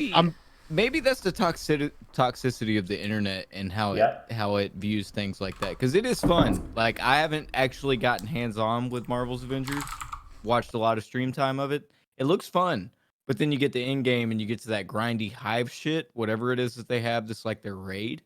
And this goes back to what we were talking about with Destiny 1. I think a lot of their success and things was the fact that we as console gamers, as I was at the time, I'd always dreamed about doing raids with my friends who were PC gamers who played World of Warcraft. And cool, really team increment of stuff. Destiny was the first game to really introduce something that you could do like that. Yeah. And that's why they survived. And then Destiny 2 came out and we did the first raid. We were like, yo, this thing's dope. It's got multiple stages. Hey, mechanics and stuff are look at it this way. Look at the zombie Easter eggs like it this way. It's basically a raid. Exactly. And that's basically you got to go through. You got to go through steps. There's no such thing as a 4-person raid. It's got to be more than 4 people. I mean, Destiny's 3. A big thing about Destiny's Destiny. 3. Destiny's less than that. What? Destiny's 3. It's a 3-person fire team. You don't go in there with anybody else. The Scourge of the Past raid, the old one, in all of them, it's always been a 3-person fire team, wasn't it? Destiny raids are 6. Yeah, no, they're bigger than a normal team. I'm thinking of Strikes. Oh my god! All right, whatever. 6-4. Whatever, geeks. I'm just saying, it's a little bit of a difference because there were 4 classes, so you kind of had to like pick and choose. With any other game before that, there was no such fucking thing. No such fucking thing. We all went in there as the same. And Borderlands 1, when we all played online, everybody was just fucking DPS out the ass. Mm-hmm. This was the first one. That's all I do, baby. All DPS all the time. You needed at least one warlock, one something, one somebody else. Boom. I'm putting the Marvel's Avengers will make a comeback with an update at some point on the tinfoil chalkboard. And I went back and I looked up Taken King on wickedgoodgaming.com, and it was Fallout 76 that I was talking about. And I was right because it got its Wastelanders update, and the Wastelanders update was great. I played it. It was fantastic. It was just like a fucking Fallout game should have been. I mean, granted, it was too little too late. You know, the game just didn't get the traction that they wanted to. But I would like to say someone redeemed their channel points. They did. Cute. Oh no, what was it? Check it out, boys. Again? Yeah, are you done with that first glass of wine, sir? Tom, you were the one who made this. Was half a bottle of wine, by the way. Tom, you fucking made these, okay? I know, but I thought I put it for like a day limit. This shit is broken. You put multiple chug of beers. Nah. I'm pretty sure you did. No, I did not. Boy Sugar Bear, the Boy Sugar Bear. There's 2 next to one, and there's 2 spelling bees. No, I think yours is wrong because I'm looking right at it right now, and that's incorrect. Why couldn't you just make Chris have to fucking spell a you word? Couldn't just ask Chris to spell something, dude? Because these are my boys. Let's Sugar Bear. Hey, this is a super late point, but I fucking wrote it on the paper, so I want to bring this up. When we were talking about unionizing and Jason Schreier and what he talked about, if unionizing was that fucking easy, the UFC would have done it. Oh yeah, it really is. That's the top dogs. The top dogs will always hold the bottom people down, no matter what. If you're making more money than somebody else in the same field as you, you're not gonna opt into unionizing. Period. And I like the notes. I fucking like them. Jason, this is the first time I've done this because I'm so fucking ADD. My thoughts will escape. Like I have to write this shit down. But Jason Schreier has a good thing, man. I can't hate on him because he's bringing a good point, but he's getting extremely vehement about the way he's defending his current point. And you guys are right. You can't just insert yourself in a marriage and say everything's wrong. Mm-hmm. But this is the first bad press for CD Projekt Red. Right. And he's fucking all over it. He's not going to back down. all over it. It's not the first bad press they've gotten. It's the worst. Oh, it's definitely the worst. Yeah, it's definitely the worst. But they've gotten shit like people were so mad that like you had to select a gender at one point. People were really upset about that. They were upset about the fact that there were like specific posters in fucking trailers and shit. There was a lot of stupid shit that people were upset about. But you're right. This is absolutely the biggest. I can select the length of my dong. I'm buying a Yeah. game. Bro, I'm gonna be fucking hung in that game. I mean, Yeah, I like to can't beat it, role play. I like to role play, aka something that I can't really do in real life. So 100%. I'm gonna max that shit out. I'm gonna be over 3 inches in game, baby. One of these days, one of these RPGs is gonna go full on the Saints Row 3-way, and instead of giving you a dildo bat, they're just gonna give you. You can make your dick so big you can just swing it around. Like in The Boys season 2. Postal's what started it. That game Postal where you could piss on people. That's what started just showing off dicks. We talked about that a couple weeks ago, actually. Postal. All right, we drinking a beer. We drinking a beer. Can I question? How old is everybody in this? I haven't ever. I'll be 30 in like a week. Okay. I am 26. Okay. I'm 27. Dom is not 30. It was like 51. I will be 30, and the running joke on the podcast is that I'm older than everybody. So. You're the shortest and you're the oldest. Yes. 5'9", and I'll be fucking 30 in a week. How old are you, Doug? I'm 25. Oh, nice. Okay. Young guys. So you're the youngest and the shortest. You're the youngest and the shortest. Old enough. We're all I am the youngest and the shortest, but we're all old enough to where we are back in the OG gamer status. Like there was no good. That's a fact. Made for people before the age of 25. We'd be talking about fucking Pong. Chris, can you pour your beer in a glass so we can actually like chug it properly? Yeah, I'm gonna keep it 100%. I have no clean glasses at my house. Go fucking rinse one out. I want to see you do the two food. Do the tea food, dude. I want to see. No, it'll fucking shoot everywhere. I don't know how to do that. I gotta like fuck. He just like holds it like this and like I don't even know. Yeah, like torpedo. It's always Corona. Like you can always see it swirling around and then he just destroys it. Hold on, I have an idea. Too much in there. I had like a fucking lemonade. Shoe nice it, dude. Just eat the fucking bottle. 1, 2, 3, shoe nice. I don't have clean glasses. Let me just do it out there, please. Let me just do it out there. R.I.P. Wait, did Shoe Nice die? Cheers, boys. Thanks for having me on for the. Wait, did anybody else have a toast? Thanks for coming. Anybody else coming. have a toast? He just toasted. Doug just toasted. He said, "Thanks for having me on." Hey, shout out to you. It's been a great time. Appreciate you guys. Salud. Appreciate you. Top 50 Spotify motherfuckers #1 gaming podcast. That's right, baby. Oh, clip that. Clip that. All right, we have any voicemails? Wow, I was muted, and you didn't hear that burp, but it was fucking crazy. Yeah, we do. So the WGG Internet Dad sauce line, as always, just like we always do, 617-701-7678. That is 617-701-7678. The WGG Internet Dad sauce line. You can suggest a topic. You can do a roast. You can ask for relationship advice. Whatever you want, we're here to do it, and we will read it live on the air as long as it doesn't get us TOS'd. We do have some voicemails, and we're going to listen to them right now. First caller, here we go. What do we got? The fuck was that? That was the voicemail? What a shitty voicemail. Butt dial done. Oh, I definitely scared you. What's up, boys? It's your four-way degenerate, Tiggy. Happy Halloween early to you guys, I guess. I don't know if it's a celebration or not. But, anyways, hypothetical here. What Halloween or horror movie would you like to be placed into in order for you that you think you could survive the killer? Oh, we did this one last week. We did. Wait, did Tiggy ask this question last week? I thought he did. Was that? That wasn't from last week, was it? My answer There is was Texas one. Chainsaw Massacre, and I just walked. That was the other no. It way was from down the road. that was from today. Smart. Oh, yeah, we had that last week. I mean, We had the same exact question last week. Yeah, chat says the same one. yeah, that was last week's the same. Feel free to use that. Not copyright. And keep doing what we're doing. Love you guys. Peace. That wasn't from last week, was it? I'm pretty sure Tiggy asked these exact. Dom, did you not delete it? I might not have. I know we got a Tiggy, new. Tiggy love the energy anyway. Maybe Tiggy hit his head or something, and he just might be, I love your energy, Tiggy. All right, well, ASMR. Tiggy, we love you, baby. Shout out Juicebox Podcast. Shout out to Juicebox Podcast. Also, shout out to all the Tiggy's blogs on the website right now. Yo, he interviewed us, fucking a dude in the CDL. What a guy. Unbelievable. You guys Unbelievable. just got called boomers. Go. Boomers. All I'm right. not a boomer. Let's see. Okay, so this one I know is new because this is from Tuesday at 9 a.m. So I know this one's new. Here we go. Hey, Wicked Good family. Hope you guys are doing well. It's Coleman here, calling back with a computer question.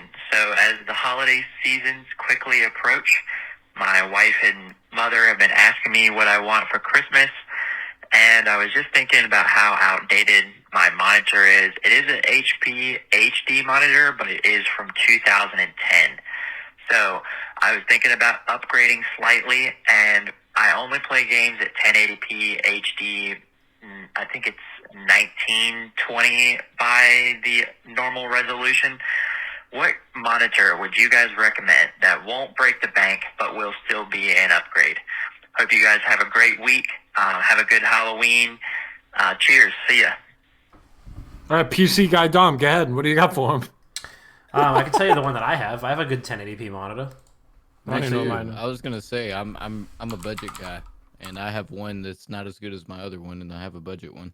Did you know the Got name of it? Fucking Best Buy. Yeah, it's some of the stats will show up for it weird on you, but it is a 144 hertz monitor. It's got 1 millisecond response time, everything you want for gaming, and it's called a HP 25X. Is that the one with the green light under it? Yeah, it's got a green light on it. I have that looked too. for it- That's what I have. Yeah, I looked for it on PC Part Picker, and they couldn't fucking find it. But it was at my Best Buy, literally like hidden behind rows of shit. That's exactly Yeah. how I got mine. Yeah, mine was like fucking hidden, and it includes like you can put G-Sync on it and all that, but I don't do G-Sync on mine. I just let it and I have it compared to a Asus that cost $100 more right next to it. I'd rather game with the Asus, don't get me wrong, but if I were to put the two up next to each other when I'm playing like COD Warzone or something, the HP 25X has a better picture. Yeah, That's just facts. I looks agree with them good. on it. Yeah, I'm biased because I have it, but I remember when I was weighing up. What's it called again? The HP 25X. I don't think that's what it said on the box when I bought it, but All I know is mine says HP right there, and I have a green light under it. I have the green light. You can Yeah. change that, by the way. You can make it whatever color you want. Did not know that. Definitely gonna have to do that. But I remember when I was looking. Quick shout out Philly Mamba for the 12% raid. Thank you. Hey, Philly, thank you, brother. Hey, Thank you, Philly. Hey, Philly. Philly, you gem.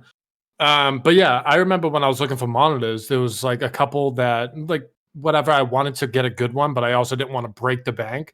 And I was like, wait, HP has a monitor like this? There's no way. Because I was looking at like Asus and like BenQ and shit like that. Me too. I was like, all right, well, this HP one is like $200 cheaper. So let's just do this one. And it's been unreal. I've had buddies come over and play on it. And they were like, hey, this is like one of the best pitches I played on. Yeah, 'Cause I love the picture. I Yeah, just it's, feel like it doesn't run at 144 all the time. Something's weird about it. Because when I go in my settings compared to the other Asus I have, it says that the recommended for the Asus is 144 Mhm. and the recommended for the HP 25X is 60. But regardless, if you want a good picture, if you're trying to upgrade from normal monitor settings and you want something cheap, I haven't seen anything better. I've looked How much is everywhere. it? It was only like I think I got it for like 150 to 250. Yeah, I think mine was like I think it was 250, if I So- remember correctly. I actually did get a pretty nice monitor a couple months ago, like back when we went to go like straight work from home. So my 9 to 5 let me expense it, which is really nice. Now that I'm gaming on it, I can tell that it's pretty fucking quality. It's by Scepter, which I think it might be like an off-brand. I'm not sure. It's SCEPTRE. It's a 24-inch monitor. It's 144 hertz. It's a real brand. What's that? It's a real brand of monitor. Yeah. Wow. It's pretty goddamn good. It's like $160 on Amazon right now. 24-inch monitor. It's curved. It's real fucking nice. 1080p. So if 1080p is what you're gaming at, I've been enjoying it. I don't, I don't have the sabermetrics for you. I don't know, where this one falls short or where it doesn't. I'm gonna put the Amazon link in the Twitch chat right now, so you guys can tell me if it's shitty or whatever. But all right, Doug already roasted me for playing on the fucking curve monitor. Relax, RALAX, relax. I am enjoying this monitor, and I think it's nice, and I want to get a second one so I can have it all. You know what I mean? That price point sounds fucking phenomenal, Yeah. dude. You got a curved 24-inch for $150? Yeah, it's 158. What's the response time though? Did you say that? How do I figure that what the fuck out that is? That was the biggest issue when I was at Best Buy looking for my monitors. That's how I found the 25. How do I find that? So that monitor actually works like Siri. So if you hold the right arrow on your keyboard and just say it into like the logo, just say like, what is response time? There's no way that actually works. Yes, it does. Dude, That's a Spectre, right? don't tell me. Scepter, That's so whatever. fucking cool. Yeah, like try it. that I one guarantee of it'll those. pop right up on the screen. No, there's no way. Hold that right Okay. arrow and then All right, talk to then your logo. you can There's Google not it. gonna happen. right now. You can Do it Google right it. now. No, there's It'll- it's not gonna happen. That's like the paper towel machines that say like eject paper towel.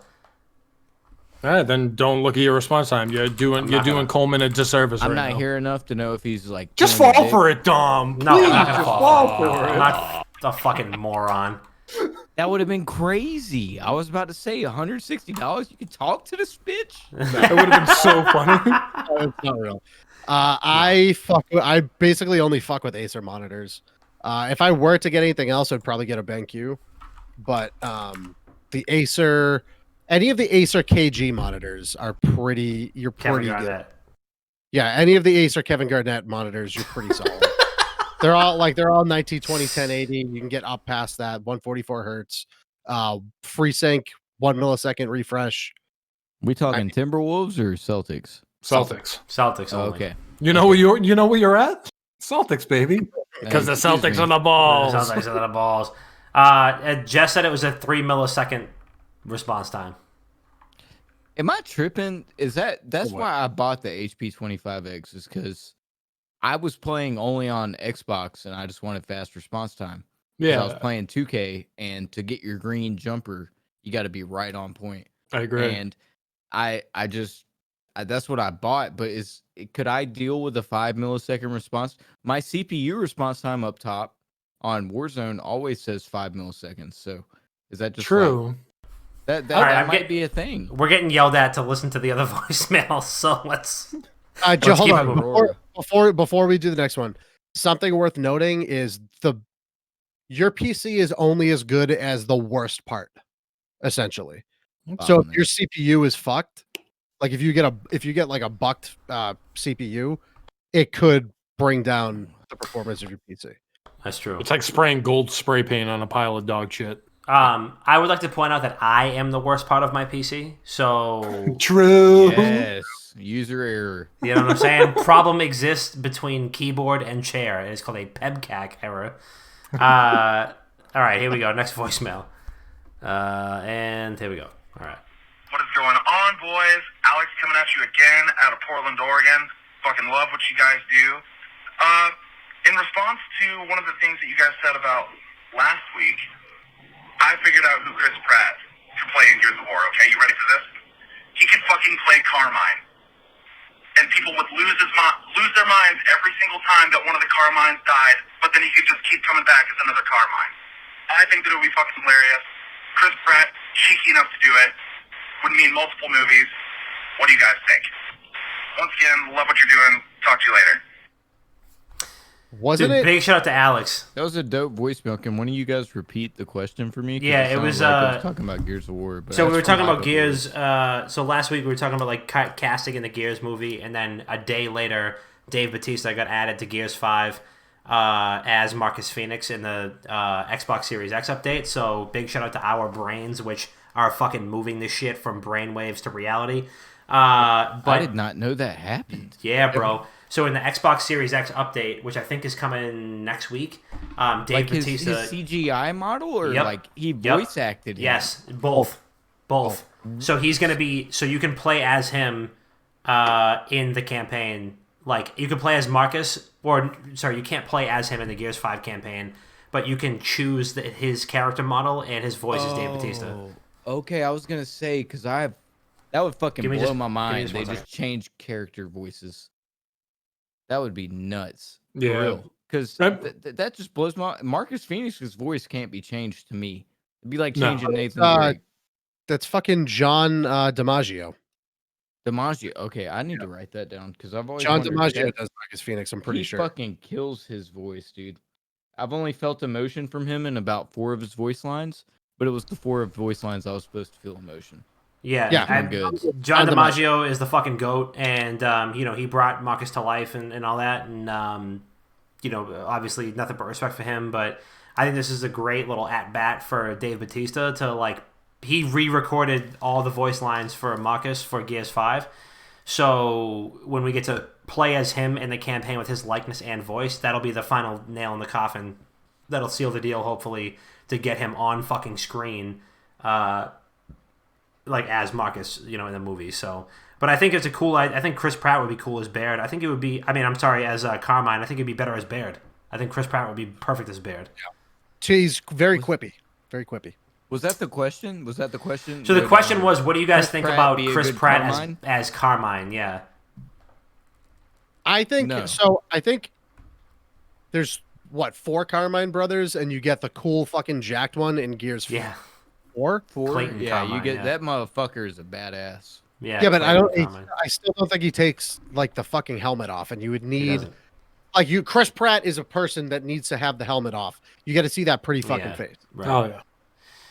That'd be nuts if they revealed the Carmines to be some handsome ass motherfuckers like that. Right. I'd lose my mind. Yeah, the only other one was even Clayton came out yoked up in Gears 4. Yeah, While he was fucking people up. That's crazy. Who was the one in Gears 5? She was female. It wasn't You got Debbie. some Xbox OGs, bro. Asking Gears of War questions. Yeah, man. Yeah. Oh, Doug, you don't even know about it. I was ranked 64 in fucking Gears 2 wingman. I was fucking top 100 in the world in Halo 2 fucking trios. Not trios. What do you call it? Double team. What was it called? Multi-team. Yeah, it's basically wingman. That's wingman. Fucking I feel like someone in the top 100 would know the name of it. Scrap goes, oh my god, here goes Bob. Here we go. They bragged about you earlier, and when they said that about you and Wingman, I was like, ooh, this motherfucker's nice with it. I bet you wall bounce like a fucking crackhead. There's no proof of it, though, so we just let him run with it. That's fine. Let him run with it. If I cracked my Xbox 360 and logged into Gears 2, I might still be ranked. That's how fucking high I was. I was the best Rainbow Six Vegas player in my state, but nobody will ever be able to tell me whether I was or wasn't. But I know I was. It's true. No proof. That's a fact. 12. I was fucking 12. All right, next caller. What is up, WGG fam and founding fathers, as well as Doug Dagnabbit? Hope everyone's having a wonderful week so far. Halloween is coming up in about 2 days here. It's on Saturday. Kenny, get that right. Get your fucking calendar in order. So my question for you guys this week is, what is your favorite type of candy? Whether it be chocolate or, like hard candies or gummies, whatever it may be. I'm a big fan of Snickers as far as chocolate goes, and then I'm a huge Sour Straws guy. Love that. Thanks for the pod as always, guys. Much love. Peace. Easy. I'm just a general. Anything with chocolate in it, I'm good. Doesn't matter. You got to pick one. Pick one. No, you do have to pick one because everybody's a chocolate person. Reese's. Fucking Okay. Reese's. Ooh, that's not bad. Nothing wrong with that. Twix, Reese's Twix, interchangeable, honestly. Take 5 bars though, bro. Ooh, kind of fucking underrated. You sound like Very a underrated. 50-year-old man. They're so underrated. But that's just the meme. Bro, they're so underrated. So I don't want to say mine because fucking you guys Pig are going to think I'm a serial killer. We already do. That doesn't change anything, Chris. Okay, so I'll start off with You my do gummy, look my like you gummy could kill favorite. me. I would never. I'm a lover. I'm a lover. I'm a lover. I'll just dunk on you. I can't dunk anymore. I used to. So gummy wise, I'm a big Sour Patch person. It's one of my favorites. Sour Patch watermelon, if we're gonna keep it specific. And then time for chocolate. So here's Psychopath Chris coming out. Almond Joy, we're kicking you out of this call. So please don't kick me out of the call. Kick him out of get it ready. Dumb. No way. Favorite, yes, it's Almond Joy. Are you shitting me? I love. Get the fuck out of here! Can somebody give me block Chris and the mods? Can the mods block him? Yeah, block me. I'm taking the social media with me. You could fit Mandingo all the way down my throat before I would close my mouth. Dude, You saying no. that? I would never picture you to be a fucking almond joy eater. They're so good. You got. Stop, Chris. Before you fucking upset us even more, Dom, what are yours? We're gonna ignore what you just said. Dom, what are yours? I mean Reese's. Thank you, Doug. I said Sour Patch Kids, but now I can't agree with this motherfucker. It's fine. I also honorable mention. I like sour Skittles a lot. I am upset. Man, I'll patch kid. We need to move on to the last two voicemails, but we can be disappointed in Chris. We have thousands more episodes where we can be disappointed in Chris.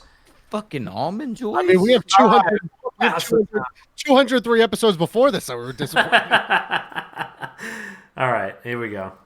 I'd rather suck Bill Clinton. Right, Doug.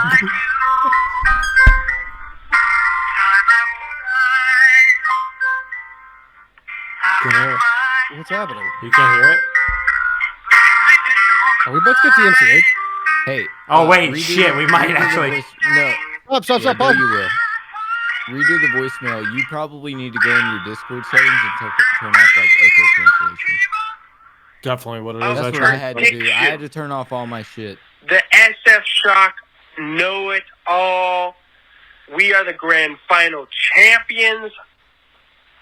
I have taken a leave of absence from the WDGG voicemail line because I needed a long victory lap. Woo-hoo!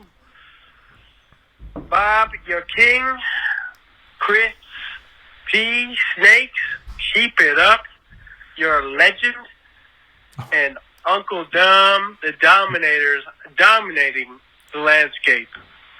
You guys, all credit to you inspiring me to be the SF Shock caller of all calls. Super fan. Now we're just ready for the three-peat next year. Wow. Peace! Shock 2-time, back to back. You want to give me some background on this guy? Yeah, so he's been around for a while. That's Clint, the Sea Dog. He's a really good dude, big Overwatch guy. So big fan of the Shock, who just went back to back 2019, 2020 Overwatch League champions. And actually, oh my god, I'm gonna butcher this. I forget the dude's name. I feel like a piece of shit. Hold on. Don't worry, the internet will think you're a piece of shit anyways. So Probably. So it was. Okay, Super. Shit, I should have known that. So Super is on Shock, and he was a 2-time champion, back to back, obviously, and then he's 2-time on the Jimmy Fallon show, the Tonight Show, what I think it's called. But yeah, that's it. Sea Dog was like the first person that tweeted at me when they won. I don't really follow Overwatch that much, but he made me like look into it more. So Yeah, he was hitting us up. Clinton was hitting us up. He was like, "Hey, what do you got for picks for Overwatch League?" And we're like, "Bro, like for real, we haven't watched Overwatch League in a couple of years. So I actually trust your judgment a little bit more since you watch it more consistently." And he was like, "Fuck it, Shock's going back to back this year." And we're like, "Good, fuck that, let's go." We're supporting your call right now, will it into existence, and it happened. We did say So that. shout out to you, Sea Dog. We did say that. Shout out to Sea Dog, man. If he's happy, we're happy. You know. That's fucking great, dude. That's so dope. I love hearing about those little interactions with the community. That's dope. that's the best part of this whole thing, man. It really is. You'll find a lot of people that you wouldn't realize give a shit about video games. Yeah, True. And that's what we're trying to do. We're trying to break down that wall with like where like accessible when it comes to getting into like talking about video games. We're not going to get into the analytics and shit with 3 normal dudes that just like video games. Yeah, we're gonna give you guys are gonna give people what they need to know as far as they give a fuck about it. Yeah. You're not gonna break it down into the shit that people get like all forensic details on. And that's great. Yeah. That's great. I love to see it. It's wild because we interviewed Ben Brode, aka Ben Broads, immediately after one of their fucking immediately after the Hearthstone Reddit manager interviewed him and was going over all of the fucking statistics for the new what was it, the Witch's Woods or fucking Warlock Witchwood. Grove, the Witchwood fucking expansion. Dude, we're sitting there about to talk to, what was he, the fucking director at that point? Mhm. Or the President- director of Hearthstone. We're interviewing him at PAX. The guy, the fucking geek in front of us that was interviewing him, was going over all the statistics that the Reddit users were asking about the game. And we get in there, he's like visually sighing because he was so exhausted from the interview. And we shot the shit with him for a fucking hour, for what, an hour? Yeah. And he was like, this is the most like laid back interview I've ever fucking done. You loved You wanna it. know why? He was like, this is the best interview that I've done all weekend. We Because it was can't just like please super these fucking internet monsters. No, you can't. No matter what we do, we can't. No, No true. developer can. No anybody can. So if I were to go, like, I will be at these events the next years once COVID is not wild. Yeah. Hopefully I meet up with you guys at, like, PAX East or like 100%. TwitchCon Hell or yeah. something like that. But fucking dude, you won't catch me going to a Treyarch developer hitting them with the most upvoted questions about the Exactly. next game. That's exactly what it Like, was. fuck no, dude. These people are the vocal minority, and I've tried Very to let true. them know 1,000 times on Twitter, and I'm the vocal minority. You three are the we are highly in tune with video games. You got to think about the people who work 8 hours a day and then come home to play some video games. Yeah. That's the majority Yeah. of people. Mhm. Like, don't be a fucking asshat, bro. Don't waste Wow. your hour-long interview with this guy asking him about finer details that he can't tell you because he's not a fucking dev. Yep. Or, Don't be an like, asshat if should I be were like the to get a- fucking motto of the podcast, honestly. If I were to get an interview with Bobby Kotick and I spent the whole hour discussing SBMM, it's not gonna fucking fix it. No. Right. No. He's still making money from it. Let me Exactly. ask him about shit that means a fuck. We talked to Ben Burr about Please. cannolis for like a half hour. Yeah, we did. We did talking to him about a cannolis. All right, last voicemail, and so then we can wrap things up. Here we go. Hey guys, it's Nora. Aurora Nora, the one and only, probably. I wanted to say thank you so much for making me part of the stream team. I appreciate y'all. Some of the dopest dudes around. My question is, what is your favorite Disney movie and your favorite Disney song? I know y'all have them. Do not lie to me. Okay, I love you guys. Bye. Great question. Thank you, Nora. God. Thank you, Nora. We love you too. Why? We love She you also too. made a How good. we're She also ending? made a good point in chat. I vote for shirts that say "Don't be an asshat, be a tinfoil hat." That was the last voicemail? I'm on it.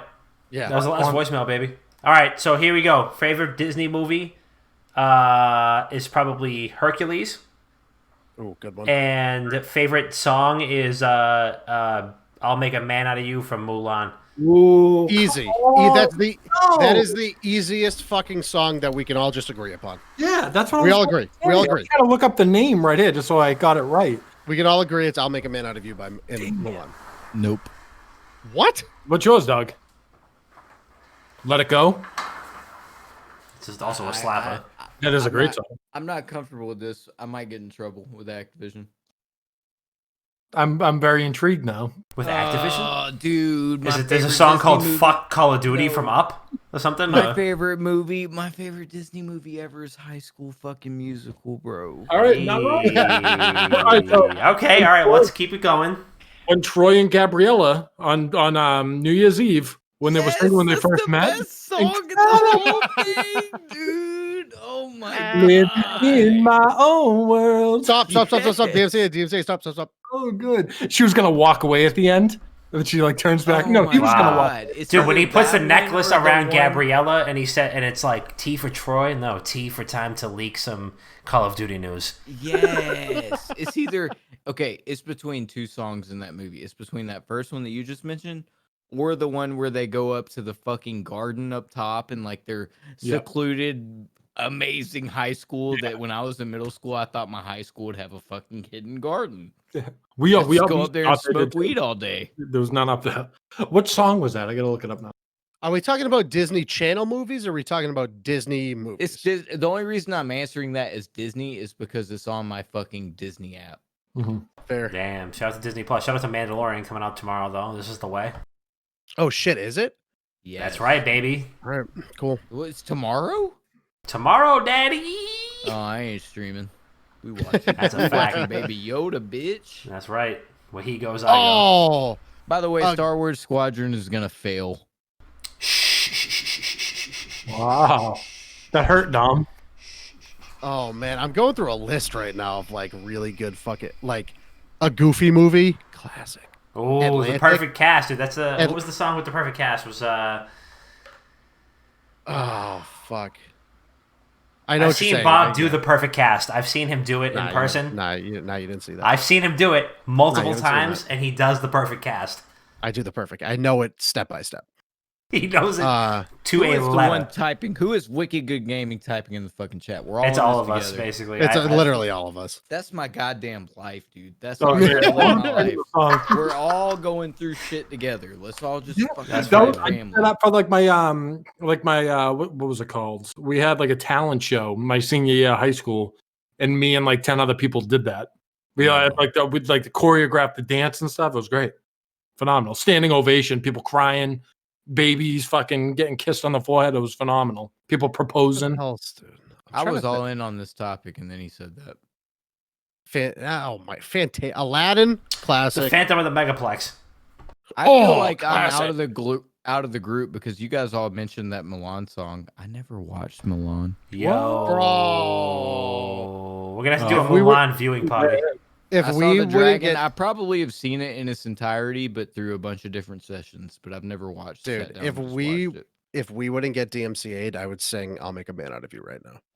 The whole thing. I'll have to watch it after this. It's a jam, dude. Let's Am I gonna- get down to Is it business. very emotional? Is it just To defeat The the Huns. Did they send me daughters when I asked for for sons. sons? You're the saddest bunch I've ever met, and you can bet before we're through. Somehow I'll Make a make a man Out of you. That part right there, get the chills. Oh, man. I just got it down my back. And we're gonna have to delete the VOD now. Fuck. Ooh. Keep it. Why would you? I'd be okay. Tripping, bro. You can sing fucking lyrics. He's vibing. He's vibing. All right, somebody clip that and send that to Disney. Chat love that, dude. Chat was loving that, dude. We'll fire it up. Just fire it up. Wait Oh till my you God. wait. Come back Everyone's on fucking Kermit. like next week, and we'll do. You're gonna Kermit. Come on next week, and we do Kid Rock and Sheryl Crow. Because No, I'm not looking to cry next week. Put your picture. I can do that one bitch every time I try to sing like her. I think of like Celine Dion, but it's not Celine Dion. Might be Celine Dion. she doesn't. Oh wow, shit. Yeah, Cher. What's name Cher's famous song? I was looking for it earlier and I couldn't There's a find bunch. it. Huh? Hips don't lie. That's fucking Shakira. Oh my God. Okay, are we ready to land the train or no? Yeah, land the train. Land the Chris train. is so far gone. I was kidding. I can't even joke with you guys. You guys like a brain dead. I mean, Is it, I mean, you're giving us enough. Never mind. All right, this last final segment as we wrap up this podcast, Doug, we use this segment to shout out whoever we want to shout out, plug whatever we need to plug, tell everybody where they can find you on the internet, and if there's anybody that you'd like to shout out, you can do that. So go ahead, you go first. You guys don't have to shout out me, but I appreciate that you have a segment for every podcast to do this for your guests. I'm going to shout out you guys, first of all, because I've kept up with you guys for quite a minute, you know? Like you said, you have a small Twitter presence, but all the content you post is very relevant. It is very up to date. And sometimes it beats some of the big publishers I have notifications on for. So I take notice of that type of shit. So shout out to the Wicked Good Gaming team, as well as Not Another Gaming Podcast. These guys are on top of the gaming community. For sure. Damn, Yeah, man. Appreciate that, bro. Appreciate that. Damn. But You heard it here first. Per source, we are beating Any- motherfuckers' asses. per sources, these guys are on top of things for sure. And you got fucking dickhead over here with the American flag behind him who running the social media group. He makes some funny fucking clips.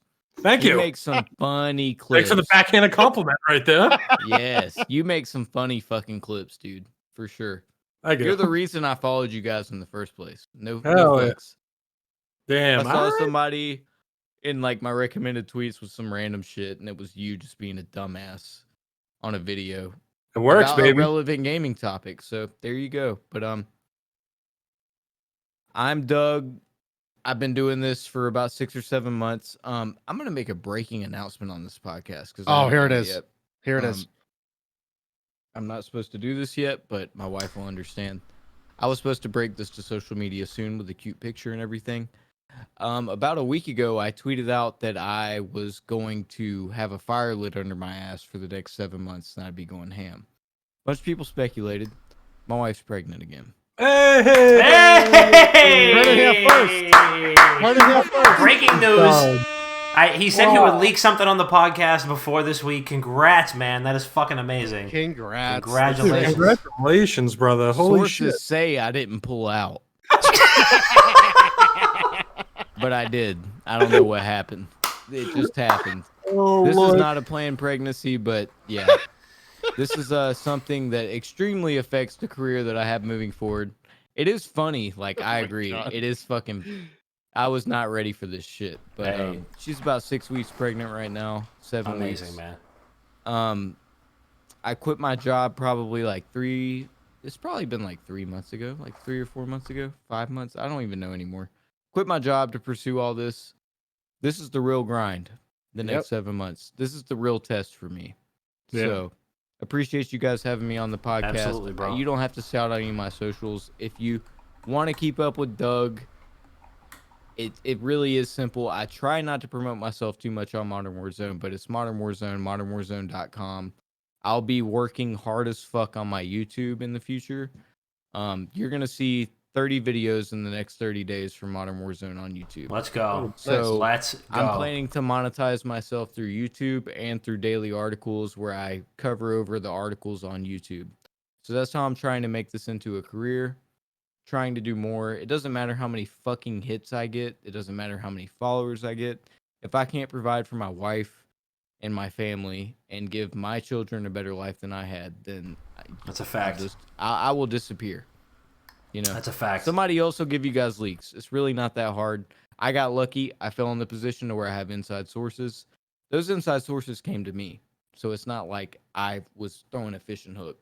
They look for people who give a fuck about the community. 100%. And I did. And I asked the guy the same question when he gave me all the info.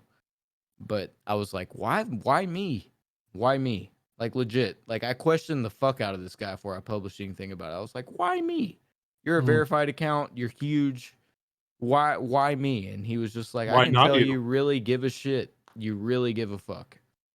And you're a real dude. I don't need any. That's what I'm trying to stick with. Like you guys said earlier, and like I made a point of genuineness. Whether I make it or whether I don't make it, I want to be genuine. I want to be a good man. I want to make sure that I treat people the way I want to be treated. That's all I want people to remember Modern Warzone as, whether I get banned from Twitter, banned from Twitch, anything. I'm trying to not allow any of that to happen, but if anybody ever looks back at this and is like, yo, this dude was breaking everything, just remember, it wasn't for the clout. It wasn't for the money. I thoroughly enjoyed fucking video games. 100%. You guys. 100%. It turned into a money thing, but that's because I'm trying to take care of my family, and it was legitimately impossible to keep you guys up to date without quitting my full-time job. Legitimately impossible. It just was.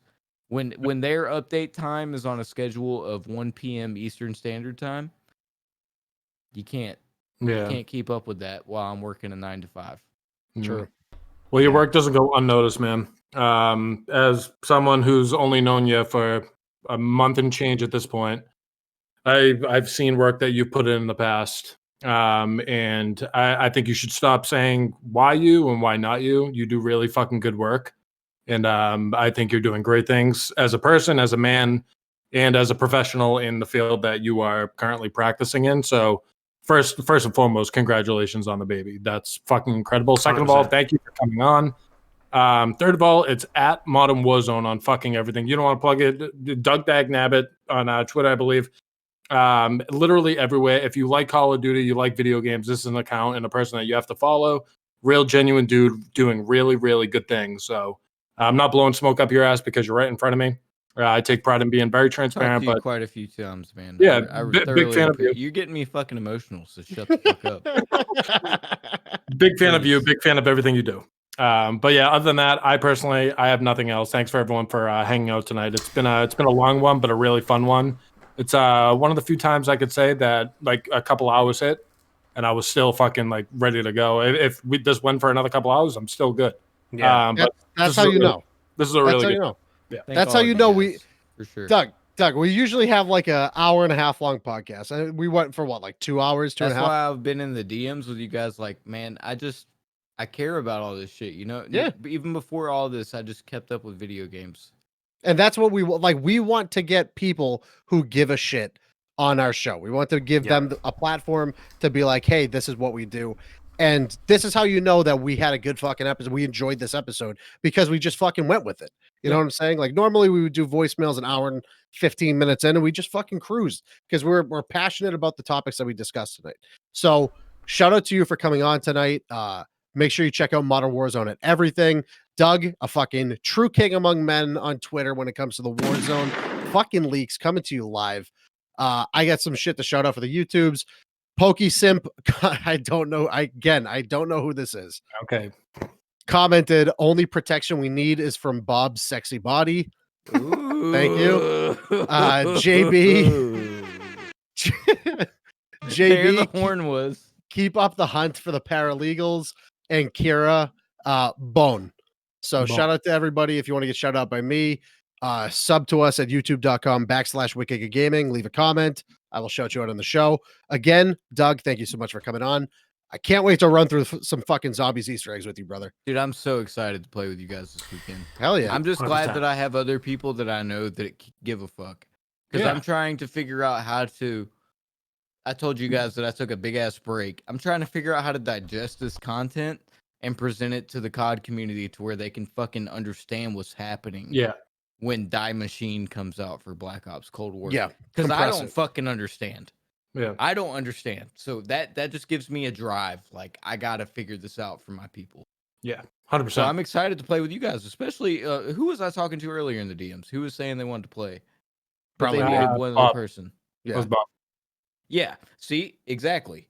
That just tells me that you give a fuck. You didn't want to just run through it. You wanted to make sure we had a team. We had ample time.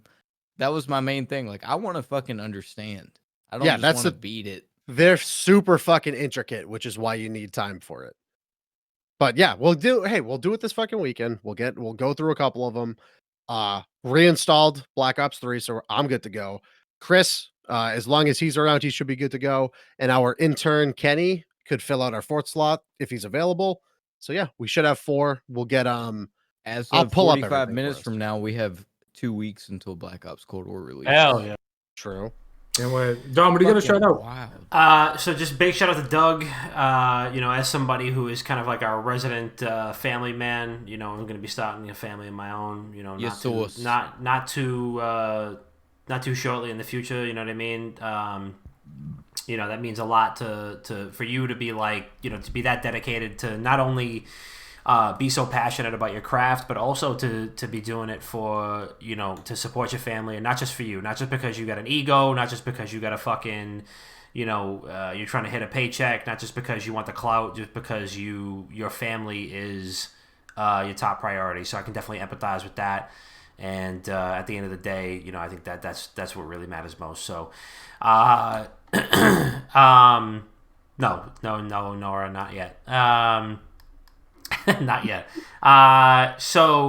No, Dom's got an announcement for an announcement. Yeah. No. It's like a teaser trailer. But no. The otherwise, got nobody to shout out. Big shout out to Tiggy. Big shout out to JB. Big shout out to everybody who's been blogging so far. We appreciate you a lot. Go check out all the written content on wickedgoodgaming.com. And that's pretty much all we got. That's basically it. So episode 204 of Not Another Gaming Podcast is in the books. Make sure that you leave us a voicemail for next time. Make sure that you tune into the podcast on iTunes, Google Play, Spotify, TuneIn Radio, iHeartRadio, Amazon Podcasts, Audible, Stitcher, and Overcast. And I think there's probably a couple more too internationally, but top 50 in the charts, number 1 in your hearts, Not Another Gaming Podcast, 204. I am Papa Dom. We got Dr. Bob and Chris P, and of course Doug Dagnabbit from Modern Warzone. We're in here, in the building, just like we always do every single week. We love you so much, and we'll